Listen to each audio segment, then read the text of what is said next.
Arthur's breath caught in his throat.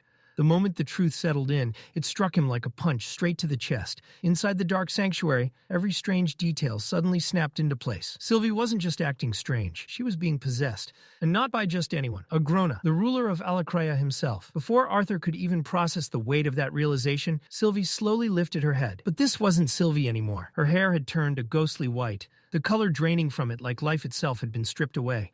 Her eyes glowed with a terrifying crimson light, burning like embers in the darkness. Then came the smile, a slow, sinister curve that didn't belong to her. An eerie purple glow began spreading through the chamber, staining the air with unnatural mana. And then the sanctuary erupted. Magic exploded outward in a violent surge, and the massive doors slammed shut with a deafening boom. Arthur was trapped, alone, locked inside with the most dangerous being in the world. His hand shot up instantly. Mana gathered around his fingers as his voice cut through the tension. What did you do to Sylvie? His eyes sharpened. Is she safe? Agrona answered through Sylvie's body with unsettling calm. He assured Arthur that Sylvie was perfectly safe. What Arthur was seeing now was nothing more than a spell that had been planted inside her egg long ago. At the moment, Sylvie herself was merely asleep, buried deep within her own consciousness. Arthur didn't lower his guard. Instead, he raised it. With a flick of earth magic, stone rose from the floor, shaping itself into 2 chairs. One for him, one for the monster in front of him. Arthur sat down slowly, his gaze never leaving those glowing crimson eyes. Agrona chuckled. He actually thanked Arthur for the hospitality. Then, with casual amusement, he remarked that conversations always went more smoothly when the other person wasn't actively trying to kill him. Arthur's voice remained cold. Harming me while possessing my bond doesn't seem very effective. Agrona smirked. Hurting Arthur now, he said, would be pointless. With such a small body, he couldn't even use mana arts properly in this form. Then his expression changed. He leaned forward. The amusement faded from his eyes. This, he said, was an important conversation. Agrona admitted that he was glad Arthur was alone, for 2 reasons. First, he had no interest in dealing with Dicathen's leaders, though, he confessed, seeing the terror on their faces when they realized he could invade even the most secure place on the continent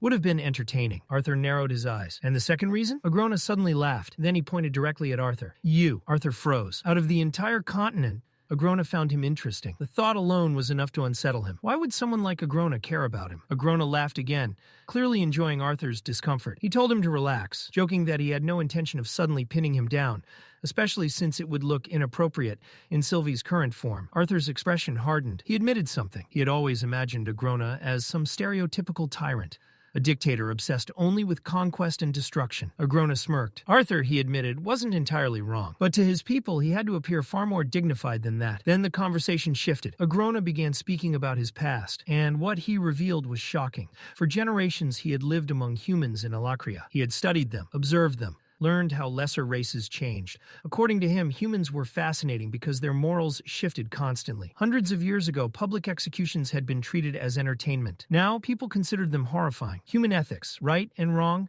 justice and cruelty. All of it changed with time. And ruling humans, Agrona explained, meant adapting alongside those changes. Arthur's anger finally spilled over. He demanded to know what right and wrong meant to Agrona when his retainers had butchered Dicathen soldiers. But Agrona calmly countered. Dicathen had displayed Jagret's frozen corpse like a trophy. Neither side, he said, held the moral high ground. Arthur fell silent. A deeply disturbing realization began forming in his mind. Maybe Alakreia wasn't the slave empire he had always imagined. Agrona's smirk deepened. He had read Arthur's thoughts perfectly. Arthur found it strange that Agrona cared so much about lessers. After all, according to the Asuras, Agrona had been experimenting on humans long before his exile from Epheodus. Agrona's response was chilling. The best lies, he said, are half-truths.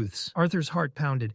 Then Agrona asked a dangerous question. Had Lord Kezis ever told Arthur the real reason behind everything he had done? Arthur answered cautiously. Wasn't it to build an army powerful enough to defeat the Asuras? Agrona laughed. Did Arthur really believe he had simply woken up one day and decided to commit genocide against his own race? Arthur refused to accept it. No reason could justify such atrocities. Agrona sighed, disappointed. He said he should have expected Arthur to think exactly like Kezes. Then he asked Arthur to imagine something. What if he had been born without magic? How would everyone around him have treated him? He never would have entered Xyrus Academy, never stood among nobles, never become a lance. He would have been just another powerless laborer, ignored, forgotten. Agrona compared that to his own life. The Basilisk clan had been feared by other races, but among the Asuras themselves, they had been mocked, belittled, looked down upon. Even Lord Indrath, who had been willing to acknowledge a lesser like Arthur, had never truly acknowledged Agrona. Arthur immediately rejected the comparison. A tragic past did not justify experimenting on innocent lives. Agrona's response was ice cold. Do you cry for the ants you step on? For a moment, Arthur became certain this entire conversation was pointless. Then Agrona made an even more disturbing claim. His experiments had helped Alakria. Its people worshipped him, not out of fear, but as their savior. Arthur demanded proof. He accused Agrona of erasing history, wiping the memories of the people whose ancestors had been tortured and slaughtered. Agrona remained calm. He said those people should be grateful. Their sacrifices, according to him, had allowed future generations to prosper. And then Arthur understood something horrifying. Agrona truly believed he was right. Arthur asked him what exactly all those sacrifices had accomplished. Agrona finally revealed the answer. In Dicathen, only 1 in every 100 people could use magic. In Alakria, it was 1 in 5. Arthur froze. The difference was monstrous. The power gap between the two continents was far greater than he had imagined. Agrona smiled. At last, Arthur was beginning to understand. Arthur then asked the question that had been gnawing at him. What was Agrona's true goal? Was he trying to bring Arthur to his side? Agrona laughed softly. Then he began revealing even darker truths. He reminded Arthur of the attack on his parents at the wall. They had survived only because Agrona had allowed it. Arthur stood frozen. Then came another devastating revelation. The Asuras had abandoned Dicathen. Agrona explained that Aldir and Winsome had attempted to infiltrate his stronghold, but had been caught. Arthur immediately assumed that meant the treaty had been broken. But Agrona revealed the truth. A secret deal had been made. The Asuras would no longer interfere in this war. Winsome, Aldir, all of them, gone. Arthur felt his entire world begin to collapse. Then Agrona made his offer. Having Arthur willingly join him would be ideal. But for now, he only wanted one thing. Arthur needed to leave the war, disappear, hide. He could even live peacefully in Alakria. The only condition, he must never stand against Agrona's army. Agrona added that until now he had deliberately avoided unnecessary civilian casualties. And Arthur himself had barely survived what had already happened. This, he warned, was only the beginning. Then came the question that cut deepest. What were the odds that Arthur's side could actually win? And even if they somehow did, what guarantee was there that his loved ones would survive to see it? But if Arthur accepted the deal, his family would remain safe. Everyone he cared about would be protected. Agrona told him to think it over. He would leave a spell within Sylvie's body so Arthur could deliver his answer later. But he warned him to choose quickly. The war was moving into its next stage, and it would not benefit Arthur's side. Arthur's eyes narrowed. Then he asked the question that had haunted him from the beginning. Why had Agrona said that Arthur was the only person on the entire continent who interested him? A terrifying smile spread across Sylvie's face. Her crimson eyes glowed brighter. And then Agrona finally revealed the truth. He said he had enjoyed speaking with an old friend. The next words froze Arthur where he stood. King Grey. Arthur's mind went blank. His greatest secret. His past life. The truth he had never spoken aloud. The most dangerous being in the world knew everything. And with that, Agrona left. The crimson glow faded. The sinister aura vanished. And moments later, Sylvie awakened. The scene shifts to the battlefield. Massive footsteps thunder through the forest, each impact making the earth tremble beneath the soldiers' feet. Then, out of the suffocating darkness, a colossal beast emerges, its monstrous roar ripping through the night so violently that the very air seems to shake. It crashes headfirst into a wall of glowing green magic shields. Crack! The barrier splinters under the force. Behind it, the Alacrian army stands in formation, spears raised, bodies tense, every soldier prepared to die if ordered. At the front of the line stands their commander, a blond man clad in red and black armor, arrogance practically radiating from him. "For the great Vritra!" he shouts, voice booming across the chaos. "Hold the line." The ground trembles harder. Then suddenly, from the darkness behind the beast, an entire swarm of mutated monsters bursts forward like a living nightmare. The commander's expression sharpens. "Don't let a single one stray from the pack," he orders coldly. It was troublesome enough leading them all the way from the northern beast glades. Among the horde, a massive armored insect-like monster forces its way toward the front, its jagged shell gleaming beneath the dim light. But the commander only smirks. To him, this isn't a war. It's an opportunity. He glances back at the trembling subordinate behind him. "Ashton," he says, voice dripping with disdain. "Can you see anything inside the forest?" Ashton stammers, barely able to steady his voice. "Sir, the fog. It's blocking everything." A slow, cruel smile spreads across the commander's face. "Then you'll be coming in with us." Before Ashton can even protest, he's violently yanked forward by the collar. "You sentries always act like you're special because of your little voyeuristic tricks," the commander sneers. "Today you learn your place." Ashton freezes, completely powerless to resist. A mental link suddenly activates between them, glowing violet rings pulsing faintly as the connection locks in place. "Report only to me," the commander says coldly. "And try not to be useless." He tosses a small pouch into Ashton's chest. "Mask your scent with that powder, unless you'd rather let the beast tear you apart." And in the very next moment, boom, the earth shatters. The beast horde crashes through the outer edge of Elshire Forest. The invasion has begun. A pleased grin curls across the commander's face.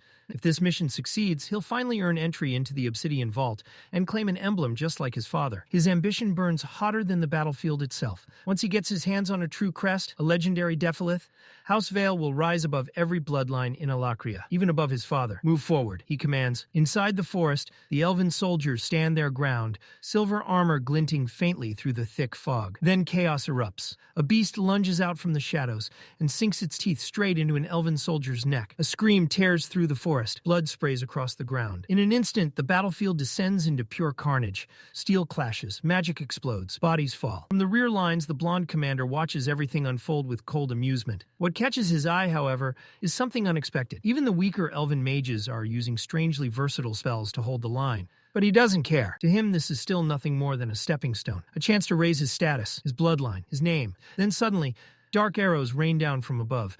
An elven commander steps into view, a female mage desperately holding the line with wind magic. The commander's eyes instantly lock onto her. There, that's the real target. Shields on me, he orders sharply. Everyone else fall back. Then his gaze cuts toward Ashton.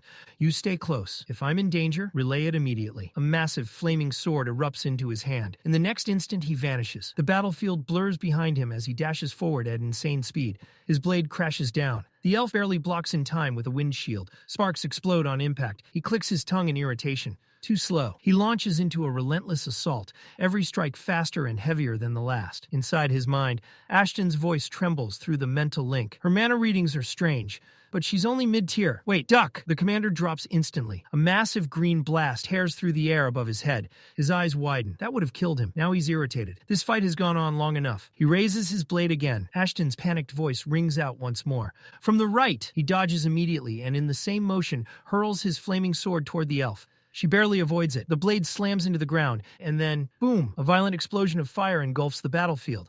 In the very next second, the commander appears in front of her and drives a brutal strike into her stomach. She's blasted backward, crashing hard into the ground, completely defeated. The commander walks toward her slowly, sword resting on his shoulder, a smug grin spread across his face. Pathetically easy. Then everything stops. The air turns deathly still. The sounds of battle vanish. His body locks. His eyes widen. Fear. Pure, uncontrollable fear. Ashton? But this time, Ashton isn't calm. He's screaming inside the link. Stefan, run! Run now! Stefan's knees buckle. His body trembles violently. He can't breathe. It feels as if something invisible is crushing his very soul. I'm the heir of House Vale. I can't lose. Slowly he looks up and sees him. A figure standing silently amidst the burning forest, unmoving, terrifying. Arthur Leywin, dark red hair sways in the wind. A heavy cloak drapes over his shoulders, and his eyes, cold enough to freeze the world itself. Stefan's mind shatters. How is he my age? Arthur says nothing. He simply raises one hand. Ice mana erupts. In an instant, frost explodes across Stefan's body, freezing him alive where he stands. A scream of pure agony rips out of him as he collapses into the dirt, completely helpless, completely broken. This wasn't supposed to happen. Silence returns. The battlefield is over. Moments later, an elven commander approaches. Lena Amaris, leader of the eastern unit of Elenoir. She bows her head slightly. Thank you, General Arthur. You saved us. But Arthur doesn't smile. His expression remains cold. I was late. His eyes sweep across the battlefield. The dead, the wounded, the destruction. A shadow of regret flickers through him. All of this could have been avoided if he had arrived sooner. Then a voice echoes in his mind. Agrona's voice. The war is entering its next stage, and this time it won't favor you. Arthur's fist clenches. He understands now. This is only the beginning. Then his gaze sharpens, turning cold and ruthless.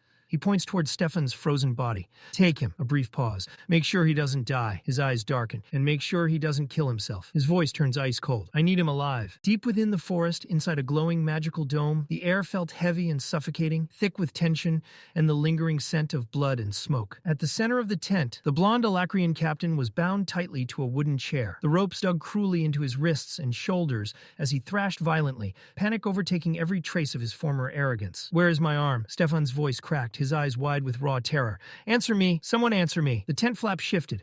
Arthur stepped inside. For a split second, Stefan froze. Then pride rushed back to fill the cracks fear had left behind. He lifted his chin, forcing arrogance into his trembling voice. I am Stefan Vale of the Bloodvale family, he snapped. If you know what's good for you, you'll untie me immediately. Arthur's hand whipped across Stefan's face with brutal force, snapping his head sideways. The sharp sound echoed through the tent. Stefan gasped, stunned, his cheek instantly burning. You slapped me? He slowly looked up, rage and fear shaking through his voice. What's your name? I'll make sure you... Arthur moved before he could finish. His hand clamped around Stefan's throat, cutting the words off. I don't think you understand where you are, Arthur said quietly. Yellow lightning began to crackle around his fingers. Stefan's confidence shattered instantly. Well, wait. What are you doing? Stop. Inside Arthur's mind, Agrona's voice echoed like poison. Do you feel pity for the ants you step on? Arthur's eyes turned completely cold. No hesitation, no mercy. Lightning exploded through Stefan's body. The tent was swallowed in blinding light as Stefan's scream tore through the air. Raw, desperate, and utterly broken. When the light faded, he slumped forward in the chair, smoke rising from his skin as his body trembled uncontrollably. Arthur looked down at him, expression unreadable. That, he said coldly, was nothing. His hand sparked again. Stefan's breathing collapsed into panicked gasps. No, wait, please, he cried. I'll tell you anything you want. Arthur grabbed the front of his shirt and pulled him upright. I won't kill you if you cooperate, he said, voice flat and terrifyingly calm. How you are treated depends entirely on how honestly you answer. Stefan nodded frantically. Arthur began. Your name, Stefan Vale. Your family. Stefan swallowed hard. Lucia Vale, my sister. Isora Vale, my mother. Karnal Vale, my father. Arthur paused. Karnal Vale. The name stirred something from the memories he had seen through Uto. Then his eyes sharpened. What is the awakening process? Stefan answered quickly, desperate to avoid another shock. It unlocks a child's first mark, allows them to become a mage. Arthur's voice remained steady. What's the difference between a mark and a crest? Stefan hesitated. How did he know this much? A crest is stronger, he said carefully. It grants deeper control over a specific magic type. Arthur gave no reaction, though inwardly he understood the best way to get answers was to make Stefan believe this was merely confirmation. What comes after marks and crests? Emblems, and then regalias. Arthur's gaze hardened. How strong are regalia users compared to retainers? Stefan's face paled. I don't know. I swear on Vritra. My family only has an emblem holder. Arthur noticed the reverence in his voice. They truly worship the Vritra like gods. How many emblem and regalia holders are currently in Dicathen? Stefan swallowed. My commander is an emblem holder serving under a regalia bearer, but I don't know exact numbers. Arthur exhaled slowly. Too low level. Not useful enough. Stefan saw the shift in Arthur's eyes. Panic surged through him. Wait, he blurted out desperately. I know something else. Arthur stopped. We weren't the only force attacking, Stefan said, voice trembling. Other troops are moving north right now. Arthur's expression darkened. That mattered. Stefan's voice broke completely. I told you everything. You promised. Please, just let me go. Arthur slowly turned his head toward him. A faint, cold smile touched his lips. I said I wouldn't kill you. Outside the tent, several captured prisoners lay tied on the ground. One of the soldiers straightened and saluted. Arthur didn't even look back. Dispose of him however you want. Stefan's face drained of all color. Arthur stepped out into the forest, the shadows swallowing him whole. As he walked, his thoughts drifted. Should I have told the council about Agrona? No one knew, only him and Sylvie. And even with Sylvie, hiding his thoughts had become far more difficult now that their bond had deepened. He hoped she was adapting to her new body and abilities. For Arthur himself, even controlling his dragon's will had become far easier after reaching the White Core. Still, leaving her at the castle had been the right decision. For now. Then Agrona's words crept back into his mind. You need to choose soon. The next stage of this war won't favor your side. Arthur remained silent. Then, darkness. His thoughts slipped backward. Back to Gray. Gray found himself tied to a chair beneath a blinding light. A voice emerged from the darkness. What's the last thing you remember? Gray blinked against the light. I just won the tournament. What happened next? I accepted an offer to be mentored by someone powerful. Two figures stepped from the shadows. One of them leaned forward. What was the woman's name? What was your relationship with her? Gray's mind raced.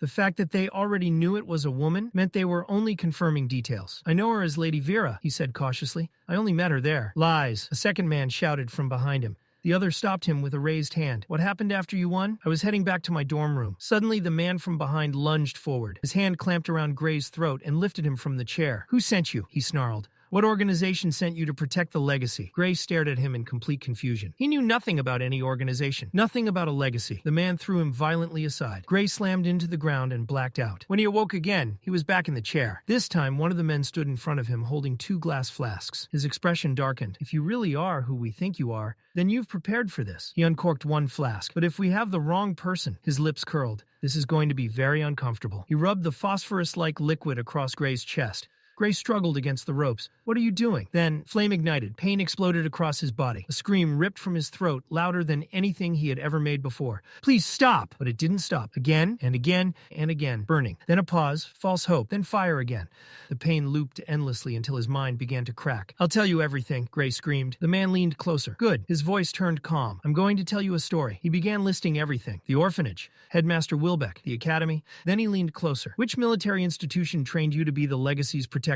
Gray gasped through the pain. I just finished my second year at Withholm Military Academy. I had no prior training. The man's expression twisted with anger. So you defeated 2 trained KI combatants without previous training? I had help from my friends, but he was cut off. Why did Wilbeck allow the legacy to walk around in public with 2 ordinary children? Gray stared at him. What is this legacy you keep talking about? I've never heard of it. The man's face darkened. There are only 2 things I want to know. He raised the lighter again. Which organization sent you? And how deeply is the country of Traden involved by publicly revealing Lady Vera as your mentor? Gray kept repeating the truth. I don't know anything. The flame moved closer to his face. Just as it was about to touch him, boom, the door exploded inward. In a single flash, blood sprayed across the room. Both men dropped before they could even react. Gray's eyes widened. Tears of relief spilled down his face.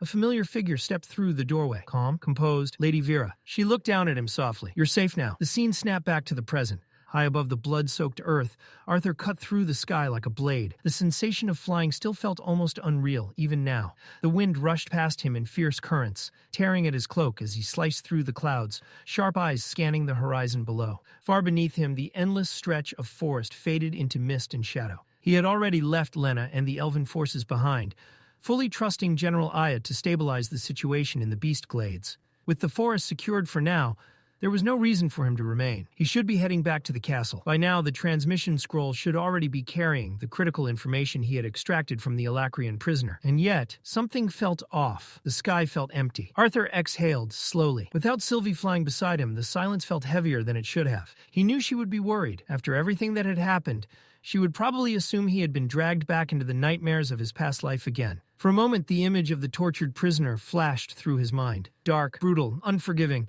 the memory sat heavily in his chest. He forced it down. He would explain everything to Sylvie later. Right now, there was only one place he needed to be. Then suddenly, Arthur dropped. The clouds tore apart around him as he descended, revealing the chaos below, the wall, a massive fortress stretching across the landscape like an iron spine, standing between survival and complete annihilation. Below it, war raged. Explosions ripped across the battlefield. Steel clashed in relentless waves. The roars of mana beasts shook the air. Alacrian forces hammered endlessly against the defenses, like a tide that refused to break. Arthur's eyes narrowed. He had read the reports, but seeing it with his own eyes was something entirely different. This wasn't a battlefield. It was a storm. A stray arrow suddenly shot toward him from below. A soldier's voice shouted in alarm, mistaking him for an enemy descending from the sky. Arthur deflected the projectile effortlessly with a flick of wind mana. Without slowing, he dove. Like a meteor, flames wrapped around his body as he plummeted straight toward the fortress. Then, boom. He crashed into the courtyard in an eruption of fire and force. A massive shockwave blasted outward, kicking up smoke and dust across the stone ground. By the time the haze began to clear, a captain had already dropped to one knee before him. "Forgive us, General." His voice shook with panic. "I am Captain Albanth Kelris of the Bulwark Division. My archer mistook you for an enemy descending from above." Arthur stood calmly as the smoke settled around him. A faint smile touched his lips. "It's been a while since someone treated me like an enemy." The captain visibly paled. "Sir, I'll have him punished immediately." Arthur raised a hand, stopping him. "No need," he said evenly. "I came from the beast glades unannounced." It was a natural reaction. Then his gaze shifted toward the trembling archer standing nearby. "Good aim," Arthur said calmly. "But next time, report first." The soldier immediately snapped into a salute. "Yes, sir." Arthur turned back to the captain. "What's your name and rank?" "Captain Albanth Kelris, sir." Arthur nodded. "Good. Show me everything." Without delay, the captain led him deeper into the wall. They moved through massive stone corridors, wide enough for supply carts and troop formations. Albanth spoke as they walked. "The Bulwark Division is the backbone of the wall, sir. Blacksmiths, engineers, workers, repair crews, everyone here keeps the structure standing." Arthur glanced toward the passing workers hauling materials. "The stray attacks must keep you busy." The captain gave a tired nod. "Constantly. Repairs, reinforcements, supply checks. We file reports daily on structural damage, resource consumption, and defensive readiness." Arthur stepped out onto a high balcony and froze. Below him stretched something far beyond a simple fortress. A massive industrial system sprawled beneath the stone levels. Elevators moved up and down through enormous shafts. Chains groaned under the weight of cargo. Crates were hauled across platforms. Workers and soldiers moved in perfect coordination. Arthur stared. This is the wall? Even from above, it was staggering. This wasn't merely a fortress. It was an entire city built into the defense line. Captain Albanth gave a small smile. "Forgive the noise, sir. It can be overwhelming for those not used to it." Arthur let out a slow breath. "Overwhelming, yes," he admitted, "and impressive." A faint regret passed through him. "I should have visited sooner." The captain nodded. From this level onward, several floors are also accessible to civilians. As they continued, passing soldiers snapped into formal salutes. The moment they recognized him, many stiffened in visible panic. "General," Arthur chuckled lightly. "Relax. A normal salute is enough." Then a sudden wave of heat hit him. Arthur stopped mid-step. "Is there a fire somewhere?" Albanth smiled. "We're passing the main forge." Arthur looked down over the railing. His eyes widened. A gigantic molten chamber glowed beneath them. Massive metal pillars slammed rhythmically onto blazing steel. The sound thundered through the structure. Then he noticed something else. Mages. Several earth and gravity mages were lifting entire metal frames and machinery components with magic, dropping them with incredible force and precision. Arthur stared in stunned silence. It reminded him almost exactly of the old steam-powered hammers from Earth. A small smirk tugged at his lips. Even here, magic drove industry. Eventually, they exited the forge level and stepped into something Arthur hadn't expected at all. A marketplace. Loud, busy, alive. Merchants shouted prices. Soldiers bartered for gear. Civilians moved through the bustling streets. Arthur's eyes widened. This place is thriving. Captain Albanth nodded. There's no law-enforcing service here. Instead, the military pays adventurers to fight. He gestured toward the rows of shops. The merchants sell to them. Then the military taxes the merchants and cycles that revenue back into the war effort. Arthur looked around again. A self-sustaining war economy? A perfect loop. A faint smile appeared. Brilliant. They eventually reached the central courtyard. Ahead stood a massive command tent, heavily guarded and surrounded by armed officers. Captain Albanth stopped. "Perfect timing, sir.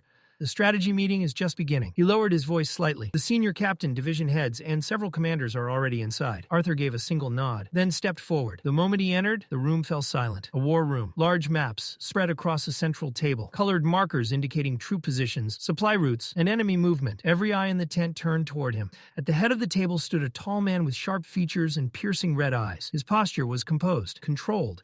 But there was something calculating in the way he looked at Arthur. The man spoke first. "Welcome, General Arthur Leywin." His voice carried calm authority. "It is an honor to finally have a lance here at the wall." He gestured toward an open seat, his gaze still cold and sharp. "I am Trodius Flamesworth." His expression remained unreadable. "Senior captain of the wall." High above the clouds, within the quiet stillness of the floating castle, a rare and fragile moment of peace unfolded, one untouched by the chaos consuming the world below. Ellie knelt on the smooth wooden floor, her hands stretched out in encouragement, a bright, patient smile on her face. "Come on, you can do it," she said softly. A few steps away stood Sylvie, still adjusting to her human form. Barefoot and unsteady, she wobbled slightly, her long white hair cascading over her shoulders. Frustration shimmered in her golden eyes as she shifted her weight, clearly struggling. "I can't," she muttered, her voice small but stubborn.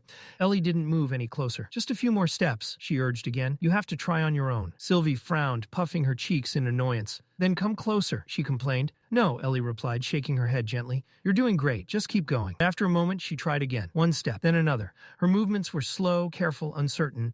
But she was moving. Ellie's eyes lit up instantly. "That's it. You're doing really—" Before she could finish, Sylvie's foot slipped. She stumbled forward. Ellie lunged to catch her, but misjudged the distance. Both of them crashed onto the wooden floor with a heavy thud. For a brief second, they stared at each other in stunned silence. And then, without warning, burst into laughter. A simple moment, warm, carefree, a moment that felt impossibly distant from the war raging beyond the castle walls. Far away, that peace did not exist. Inside the war council at the wall, the air was thick with tension. Officers stood gathered around a massive circular map, voices low but urgent. Every movement carried weight, every word sharpened by the reality of war. At the head of the table stood Trodius Flamesworth, his sharp red eyes sweeping across the room with cold precision. A captain stepped forward, pointing toward marked positions. "Based on our latest reports, 5 units are stationed here, and 3 more advancing from the east." Trodius didn't nod. Instead, his gaze locked onto her. "Captain Kruer," he said flatly, "how accurate is your dungeon-clearing timeline?" Kruer hesitated slightly. "Fairly accurate, taking into account 1 week is too long." The interruption cut clean through the room. Arthur stood silently to the side, watching. Throughout the meeting, his attention never left Trodius. Every decision, every tone, every shift in posture, Arthur studied it all carefully. "The number of corrupted beasts is increasing," Trodius continued, voice steady and unforgiving. 4 days per dungeon. That's all we can allow." Kruer stiffened immediately. "Sir, rushing expeditions will increase casualties." Arthur could feel the tension tightening. He already carried a quiet bias against Trodius. From what he'd heard through Jasmine and Hester, from the reputation of the Flamesworth name, and seeing him now only made Arthur more wary. "Some of those dungeons have never been cleared," Kruer pressed. "Without proper caution, entire units could be wiped out." Arthur almost stepped in, but stopped himself. He wasn't here as Jasmine's friend.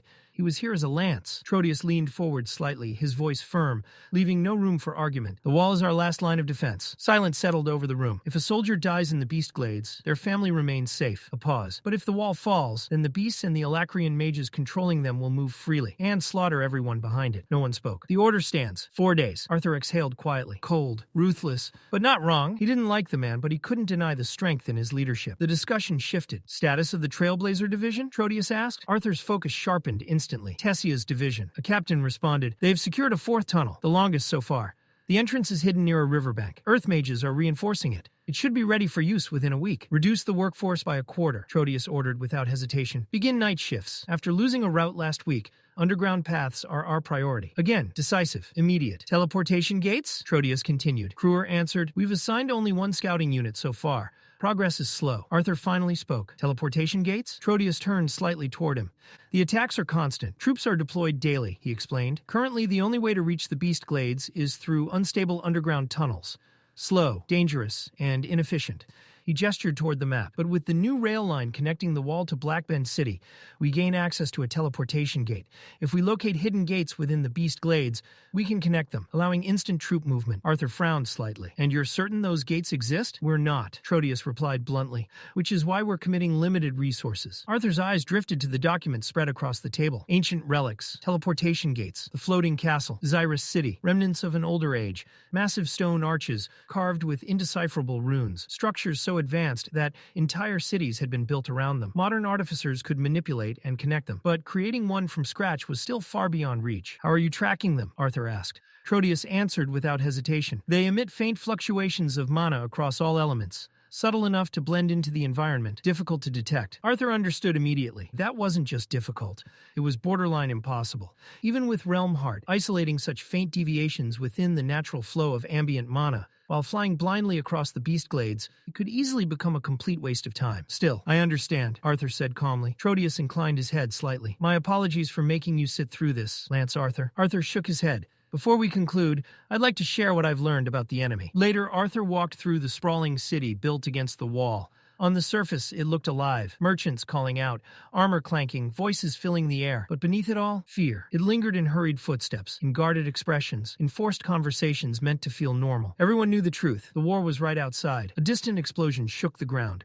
No one reacted. They were used to it. Arthur moved through the crowd silently, his gaze scanning everything. A merchant called out, offering him boots, but Arthur ignored him. The fear was everywhere, and no one could hide it completely. His thoughts drifted back to the council. Alacrians. Their magic wasn't like Dicathen's. It was limited, but specialized, refined, dangerous in its own way. Assuming their limits could get people killed. He remembered Trodius's question. What stops a striker from forming a shield? And Kruer's concern. What if their abilities aren't truly limited? Arthur's answer had been simple. Don't rely on it blindly. Inform your commanders. Observe. Adapt. Understanding the enemy wasn't about certainty. It was about awareness. Even now, standing in the market, Arthur could tell they didn't fully believe him. Not yet. All he could do was hope the information would save lives when it mattered. A patrol marched past as civilians muttered complaints. They should send all soldiers to the beast glades. Arthur didn't react. He knew better. Concentrating all forces in one place was how wars were lost. He stepped away from the noise, slipping into the shadow of a massive stone archway. Darkness wrapped around him. His blue eyes glowed faintly in the dim light. Cold, focused, unyielding. Time to get back to work. The freezing wind howled across an endless stretch of snow-covered wasteland, tearing through the caravan as if trying to rip it apart piece by piece. Heavy wagons creaked under their loads, wheels grinding against frozen earth as the convoy pushed forward through the blizzard. In the far distance, barely visible through the swirling haze, the massive silhouette of the wall loomed like a silent guardian. Inside one of the covered carts, Reynolds sat in tense silence beside Helen. The rattling of the wagon did little to mask the unease hanging between them. Every instinct honed through years of battle told them the same thing. Something wasn't right. Then it happened. The beast pulling their wagon shrieked, a sharp, panicked cry that cut through the storm.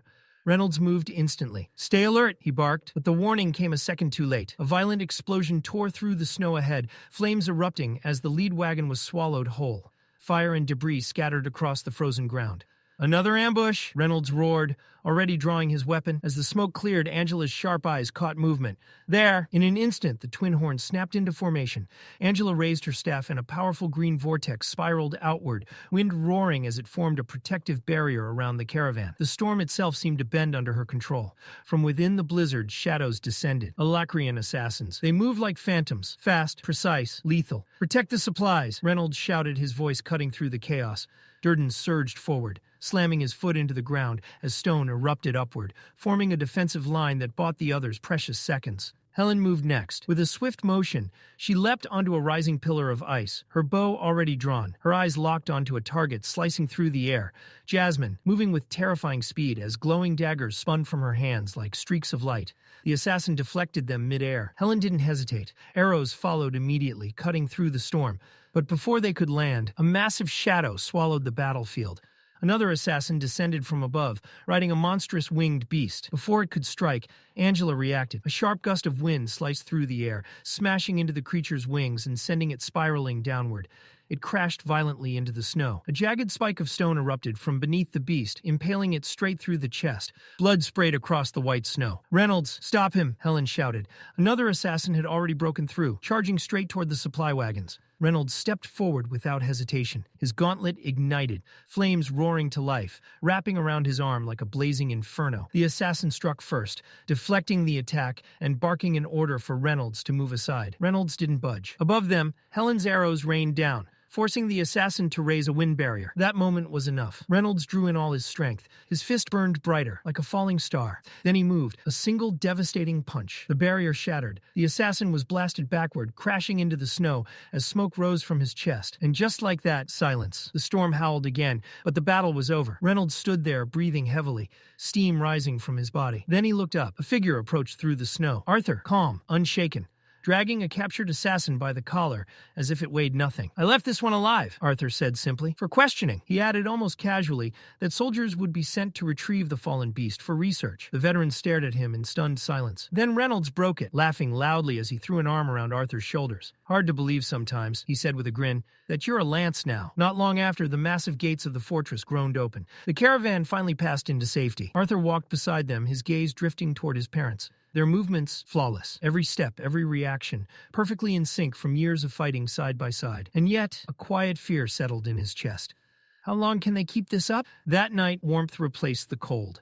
Inside a crowded tavern, the tension melted into laughter, clinking mugs, and the comforting noise of life continuing despite the war. Reynolds leaned forward, studying Arthur carefully. "I can't even sense your core anymore," he admitted. "Just how strong did you get?" Arthur gave a small, calm smile. "I reached white core." For a moment, silence. Then the entire room erupted. Reynolds pulled him into a tight embrace, pride unmistakable in his voice as he laughed. Arthur closed his eyes briefly. Peace. Something he hadn't expected to feel again. They talked about Ellie, about home, about the letters that had grown fewer over time. That's when Arthur realized something. Ellie had barely been replying. Alice smiled softly, though there was a hint of concern behind it. "She's in that phase," she said gently. "Most of her replies are just, 'I'm okay,' or 'I'm alive.'" Arthur frowned slightly. He suggested visiting her, knowing that's what Ellie truly wanted. But Helen shook her head. "Security's tightened. Only high-ranking officials can use the teleportation gates now." Arthur immediately offered to take them himself. But Alice stopped him. "We don't want to burden you," she said. "A new transport system is being built. It'll be easier soon." Arthur didn't look convinced. His voice tightened. "The roads are getting worse. You were just attacked." Reynolds waved it off with a shrug. "No one got seriously hurt. And that was enough," Arthur snapped. "What about next time?" The room fell quiet. He reminded them. Jasmine, Durden. They had been knocked unconscious before. "I'm not the only one worried," Arthur said, his voice tightening. "Ellie is too." Silence settled heavily over the table. Angela stood abruptly. "I think I left something in the carriage." Helen followed her out without another word, giving them space. Alice looked at Arthur, calm but firm. "Our responsibilities may not be as great as yours," she said softly, "but we're still doing our part." Arthur shook his head, frustration bleeding through. "You're risking your lives." Alice's reply was gentle but unyielding. "So are you." "I can handle it," Arthur shot back. A sharp sound cut through the air. Reynolds slammed his hand against the table. His expression hardened. "Do you even hear yourself?" he said, voice burning. "You risk your life every day, but expect us to sit back and do nothing?" Arthur's voice cracked. "I'm fighting to protect you. What if you're not there next time?" he continued, emotion spilling over. "What if something happens? What if Ellie—" He stopped. Too late. Just like Adam, the name hung in the air like a blade. Reynolds' expression turned cold. "That's enough." His voice dropped, steady and sharp. "Protecting family matters," he said, locking eyes with Arthur. "But so does living with purpose." His tone hardened. "Dicathen might not be your only home, but it's ours." A pause. "And if fighting means dying so Ellie can live a better life, then so be it." Those words hit harder than any attack. Arthur had no response. None. His parents stood and walked away, leaving him alone at the table. His hands trembled. The wood beneath his grip cracked under the pressure. Everything inside him, fear, anger, helplessness, boiled over. In the next instant, he vanished. A massive shockwave tore through the tavern as Arthur shot into the sky, disappearing into the freezing darkness above. Arthur stood alone at the summit of a jagged mountain. The world stretched endlessly beneath him. Far in the distance, the city glowed like a sea of scattered stars, its lights flickering against the darkness of night. From up here, everything seemed quiet, distant, almost peaceful. But that peace didn't reach him. A sudden sound broke the silence. Stone shifted. Arthur's eyes narrowed as his gaze snapped toward the edge of the cliff behind him.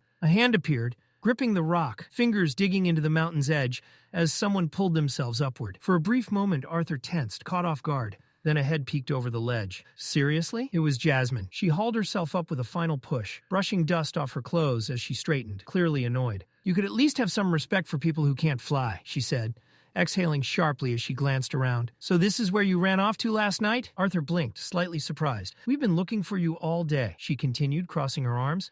"And by the way, the inn owner is still panicking over the mess you left behind." Arthur let out a quiet breath, guilt flickering across his face.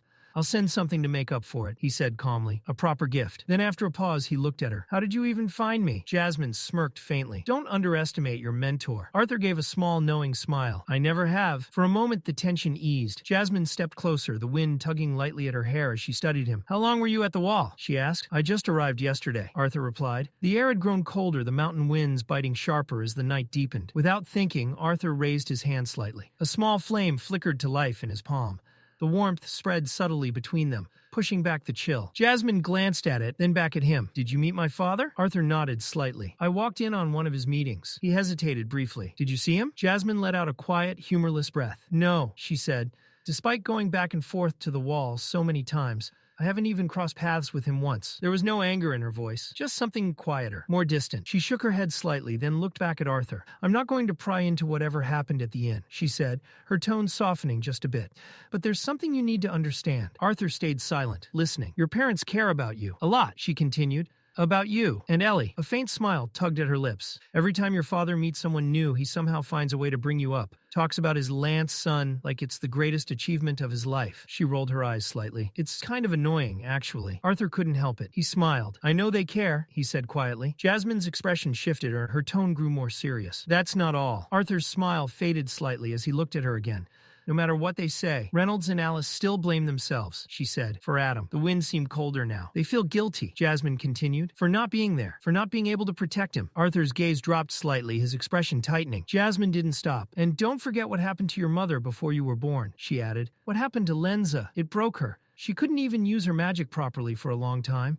Not for anything beyond minor injuries." Arthur nodded slowly. "I know," he said. "That's exactly why I wanted them to stay at the castle, somewhere safe, away from all of this." His voice tightened, but instead, they chose to throw themselves right into the middle of it, traveling back and forth through dangerous territory like it's nothing. Jasmine watched him carefully. "What they're doing now," she said quietly, "it's not just for you and Ellie." Arthur looked at her again. "It's for themselves, too." She paused, choosing her words carefully. "They're trying to move past their mistakes, their fears. They want to become better, stronger, not just as fighters, but as parents." Arthur said nothing for a moment. Then he exhaled slowly. "I was being selfish," he admitted. The words didn't come easily, but they were honest. "Maybe," he continued, quieter now, "maybe all of us just need time to adjust." Jasmine gave a small nod. "Just don't let things end up like they did with me and my family," she said. Arthur frowned slightly. "There was a time we could have fixed things," she admitted, "but I kept running, and my father was too proud to reach out." Her gaze drifted briefly toward the distant city lights. "And now, that chance is gone." Silence settled between them. Then Arthur smiled faintly. "Thanks," he said sincerely.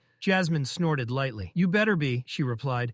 "My jaw's starting to hurt from all this talking." Despite her words, neither of them moved. Instead, they stayed, and they talked about everything. Some stories were light, filled with laughter and old memories. Others were heavier, filled with things neither of them said out loud very often. Arthur told her about his time with the Asuras, about the battles he fought, about defeating a Vritra retainer. He even told her about Sylvie and her human form. Jasmine listened, occasionally reacting with disbelief or quiet amusement.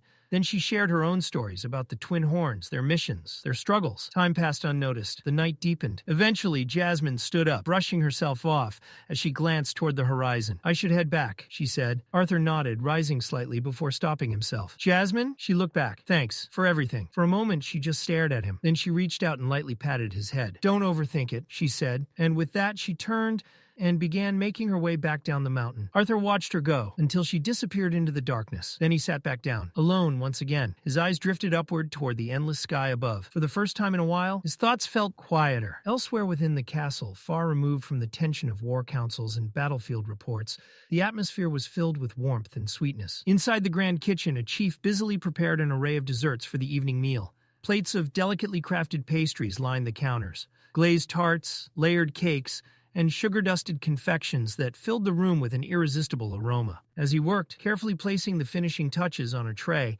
something caught his attention. A faint movement. He paused. Slowly, he turned his head toward the side of the table. There, just barely visible, was a small head peeking out. Two black horns curved upward from it. Golden eyes shimmered with quiet fascination as they stared directly at the desserts. The chief blinked. The small figure froze. Then, just as quickly as it had appeared, it ducked out of sight. A little while later, Sylvie wandered through the castle halls, clutching a bag filled to the brim with stolen sweets. Her steps were uneven, slightly clumsy. "This is exhausting," she muttered under her breath. Her brows furrowed as she continued walking, clearly annoyed. Using mana just to walk? How does Arthur do this all the time? She adjusted her balance, taking another careful step, her movements still not entirely natural in her human form. As she turned a corner, voices drifted toward her from a nearby room.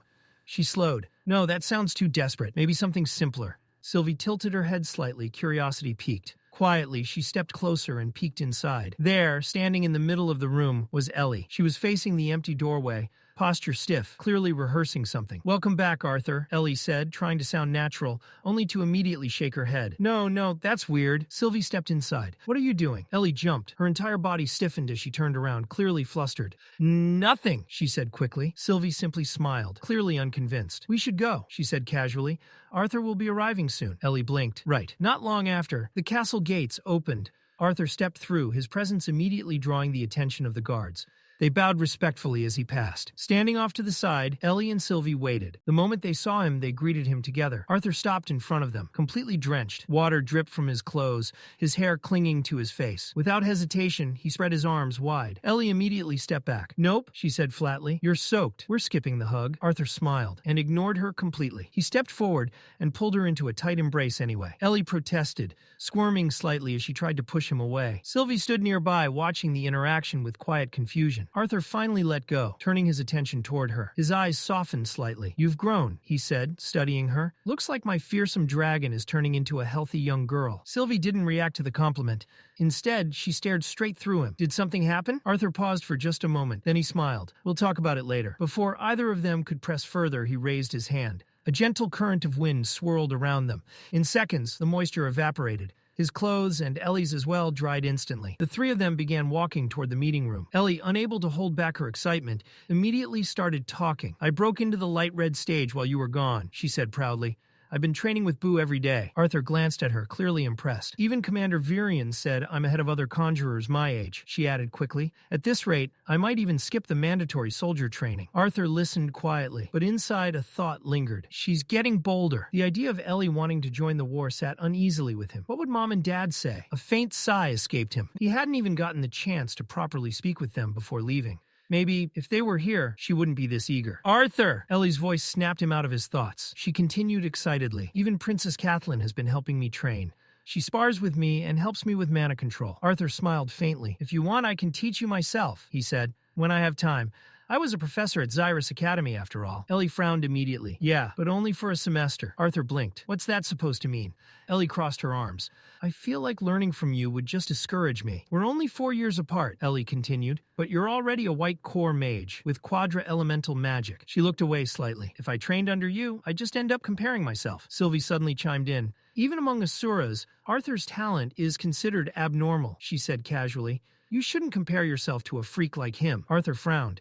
"Freak feels a bit harsh." Ellie shook her head. "No, that sounds about right." Arthur sighed quietly. After that, Ellie and Boo went their separate way, leaving Arthur and Sylvie to continue toward the meeting room. As they entered, a loud voice greeted them. Well, if it isn't the young Lance." Bund. Arthur glanced at him, noticing the exhaustion written all over his face. "The meeting took a toll on you," Arthur remarked. Bund let out a long groan. "I didn't even want to join this little club," he muttered. "But what can you do?" He shifted slightly, clearly uncomfortable. "My backside hasn't hurt this much since my mother used to whip me as a child." Arthur almost smiled. One by one, the others arrived. Arthur greeted them as they took their seats. Queen Priscilla spoke first. "You You've arrived at a perfect time. King Glader followed. We've been waiting for your return. Your report requires discussion. Varian leaned back with a smirk. You didn't really think you'd get out of this meeting, did you? Arthur sighed. That's exactly why I sent a transmission scroll with all the details. Varian ignored the remark. The meeting began. Your report mentioned 2 separate but coordinated attacks near Elenoir, Varian said. Is that correct? Arthur nodded. It is. There's nothing further to add. King Blaine spoke next. Then we maintain current troop distribution and send reinforcements to Elshire Forest only when necessary. Queen Mariel immediately frowned. That implies you don't consider elven territory worth defending. Blaine's expression hardened. This was a minor incursion, he replied. Compare that to the daily assaults on the wall. Protecting Sapin takes priority. King Alduin's voice cut in. No one is arguing against defending Sapin, he said firmly. But elven soldiers are already stationed there. Shouldn't there be consistent defense for our own borders as well? Queen Priscilla spoke calmly. The forest itself is a defense. The mana fog has protected it for centuries. Those invaders would have gotten lost and died long before reaching any city. Alduin's restraint snapped. There are still tribes living outside the cities. His voice rose. By your logic, we should abandon Sapin's outer cities, too. Blaine slammed his hand down. That comparison is absurd. The tension in the room spiked instantly. Voices rising, arguments clashing, until... Enough! Varian's voice cut through everything like a blade. Silence fell. He looked at both sides, his expression sharp. We will not reduce ourselves to this. A pause. Then he spoke again, calm, controlled. Based on attack patterns, Sapin remains the primary target. The most direct path to major cities runs through the Grand Mountains and the Wall. He folded his hands. Maintaining priority there is the correct decision. Alduin said nothing. Even if it hurt, he understood. Varian continued. For Elenoir, we will reassign several Trailblazer units to southern dungeons. If another incursion occurs, they will surface and reinforce immediately. King Blaine gave a firm nod. The forest remains a natural defense. Alduin exhaled slowly and said nothing more, even if he wanted otherwise. This was the best decision for the continent. Deep within the veiled expanse of the Elshire Forest, where the fog twisted like a living maze and the air itself felt heavy with mana, a group of Alacrian soldiers moved with careful precision. At the center of the group, one soldier stood, with his palm pressed firmly against the bark of an ancient tree. His eyes were shut tight in concentration. Mana pulsed faintly from his body, seeping outward in controlled waves as he focused on something far more complex than a simple spell. Not far from him, another soldier shifted impatiently, glancing around at the dense fog that swallowed everything beyond a few meters. How much longer? He asked, his voice low but edged with tension. Your veiling barrier isn't going to hold forever. The soldier at the tree didn't respond immediately. His breathing grew heavier as he pushed more mana into the spell. The faint glow around his hand intensified, spreading slowly across the surface of the tree like creeping veins of light. Just a little more, he finally muttered, his voice strained. Covering this wide of an area? It's not easy. The others exchanged uneasy glances. They all understood the risk. The Elshire Forest wasn't just dangerous because of the beasts or the enemy. It was the forest itself. The mana-laden fog distorted perception, twisted direction, and drained even seasoned mages if they weren't careful. And yet, they were here, deliberately forcing their way through it. Suddenly, the glow surged. The mana coating the tree flared brightly for a brief moment, before settling into a steady, controlled pattern. Intricate lines of energy spread across the bark, forming a network that pulsed faintly. The soldier exhaled sharply, his knees nearly giving out as he pulled his hand away. It's done, he said, his voice hoarse but filled with relief. The process is complete. The moment the final surge of mana settled into the tree, one of the soldiers standing nearby let out a breath he didn't realize he had been holding. Relief quickly turned into excitement, and a grin spread across his face. Finally, he said, almost laughing, now we can move on to the next phase. Not yet. The mage Circe cut him off instantly, his voice calm but firm. Though exhaustion weighed heavily on his body, his eyes remained sharp, focused. There's still one final point left to unlock. The brief spark of celebration died just as quickly as it had appeared. Without wasting another second, Circe stepped forward and crouched, pressing his palm flat against the cold, damp ground. His fingers dug slightly into the soil as he began channeling mana once more. This time, however, the flow was different, deeper, more concentrated. A low hum began to resonate beneath them. At first, it was faint, barely noticeable. Then it grew. Mana waves rippled outward from the point of contact, spreading through the earth like invisible shock waves. The ground beneath their feet trembled subtly, as if something ancient had been stirred awake. Suddenly, a sphere of shimmering mana burst into existence, enclosing the 3 soldiers within its boundary. At the same time, glowing lines etched themselves across the forest floor, connecting the points they had established earlier. One line, then another, and finally the last. A perfect triangle formed beneath them, each corner pulsing with faint, synchronized energy. Circe exhaled slowly, pulling his hand away as the structure stabilized. realized. The 3-point array is complete, he said, his voice quieter now but laced with satisfaction. One of the others let out a low whistle, clearly impressed. Not bad, he muttered. You actually pulled it off. Another quickly stepped in, his tone more urgent. Then we shouldn't waste time. If any elves pick up even a trace of this, we're finished. Cersei gave a small nod. He closed his eyes again, but this time, not to cast. Instead, he searched. His senses stretched outward, weaving through the dense, mana-saturated fog of the Elshire forest. Every fluctuation, every distortion in the ambient mana brushed against his awareness. It was like trying to read ripples in a storm-tossed ocean. Chaotic, unstable, and incredibly difficult to interpret. For a few tense seconds, no one spoke. Then slowly, Cersei lifted his hand and pointed. That way. The others didn't question him. They moved immediately. The deeper they traveled into the forest, the heavier the fog became. What had once been a hazy obstruction now thickened into something almost tangible, clinging to their skin, distorting their vision. Shapes warped at the edges. Sounds carried strangely, echoing from directions that didn't make sense. Time itself seemed to lose meaning. One of the soldiers exhaled quietly, his voice low, almost to himself. How long has it been since we started this mission? No one answered, because none of them knew. They continued forward, marking trees along the way, each one carefully etched with faint traces of mana, subtle enough to avoid detection, but strong enough to guide their return. But as they moved deeper, the forest began to change. The first body appeared without warning, a fallen soldier half buried beneath roots and leaves, his armor torn apart. Then another, and another. Corpses of their own forces littered the paths ahead, silent reminders of how many had already failed. The group didn't stop. They couldn't. Each step forward carried them past more of the dead, deeper into territory that felt increasingly hostile, increasingly alive. Then, stop. The command came sharp and immediate.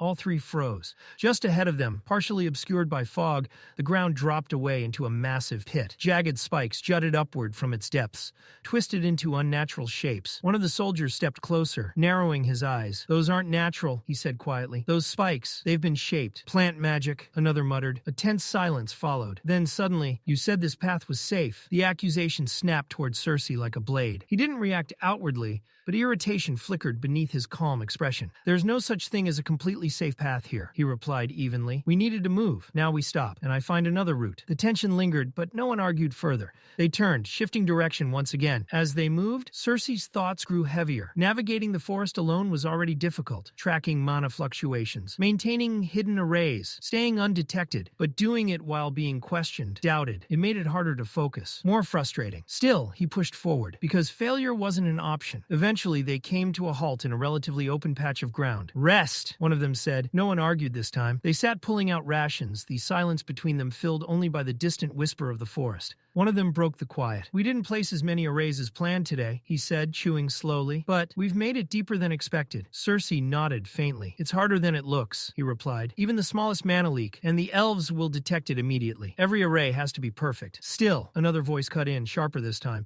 We could have gone further if you weren't so slow. Cersei didn't respond. Before the tension could rise again, a more energetic voice broke through. Hey, relax, Cole. He leaned forward with a grin, holding out a piece of food. Here, I saved the biggest piece for you. Cersei hesitated for a moment before taking it. Each of them treated him differently. Criticism, praise, encouragement, and somehow all of it irritated him. Cole turned toward another member of the group. Fane, you too, he said. Don't act like you don't need rest. Fane didn't even look up. I'd rather finish the mission, he replied coldly, than sit around wasting time. Cersei watched them quietly. He had only joined this team a few weeks ago. The others had trained together for years. Their coordination, their understanding of each other, it was built over time, through countless missions. He wasn't supposed to be here. If their previous sentry hadn't died, if he hadn't awakened his emblem at that exact moment, he would still be somewhere else. Not here, not carrying this burden. A soft voice cut through his thoughts. We can't go any deeper safely, said the purple-haired girl, her tone firm. Not until Cersei's emblem recovers. Her words settled heavily in the air, because everyone knew what that meant. The success of this mission depended on him. Cersei lowered his gaze slightly, the weight pressing down harder than before. One of the others exhaled,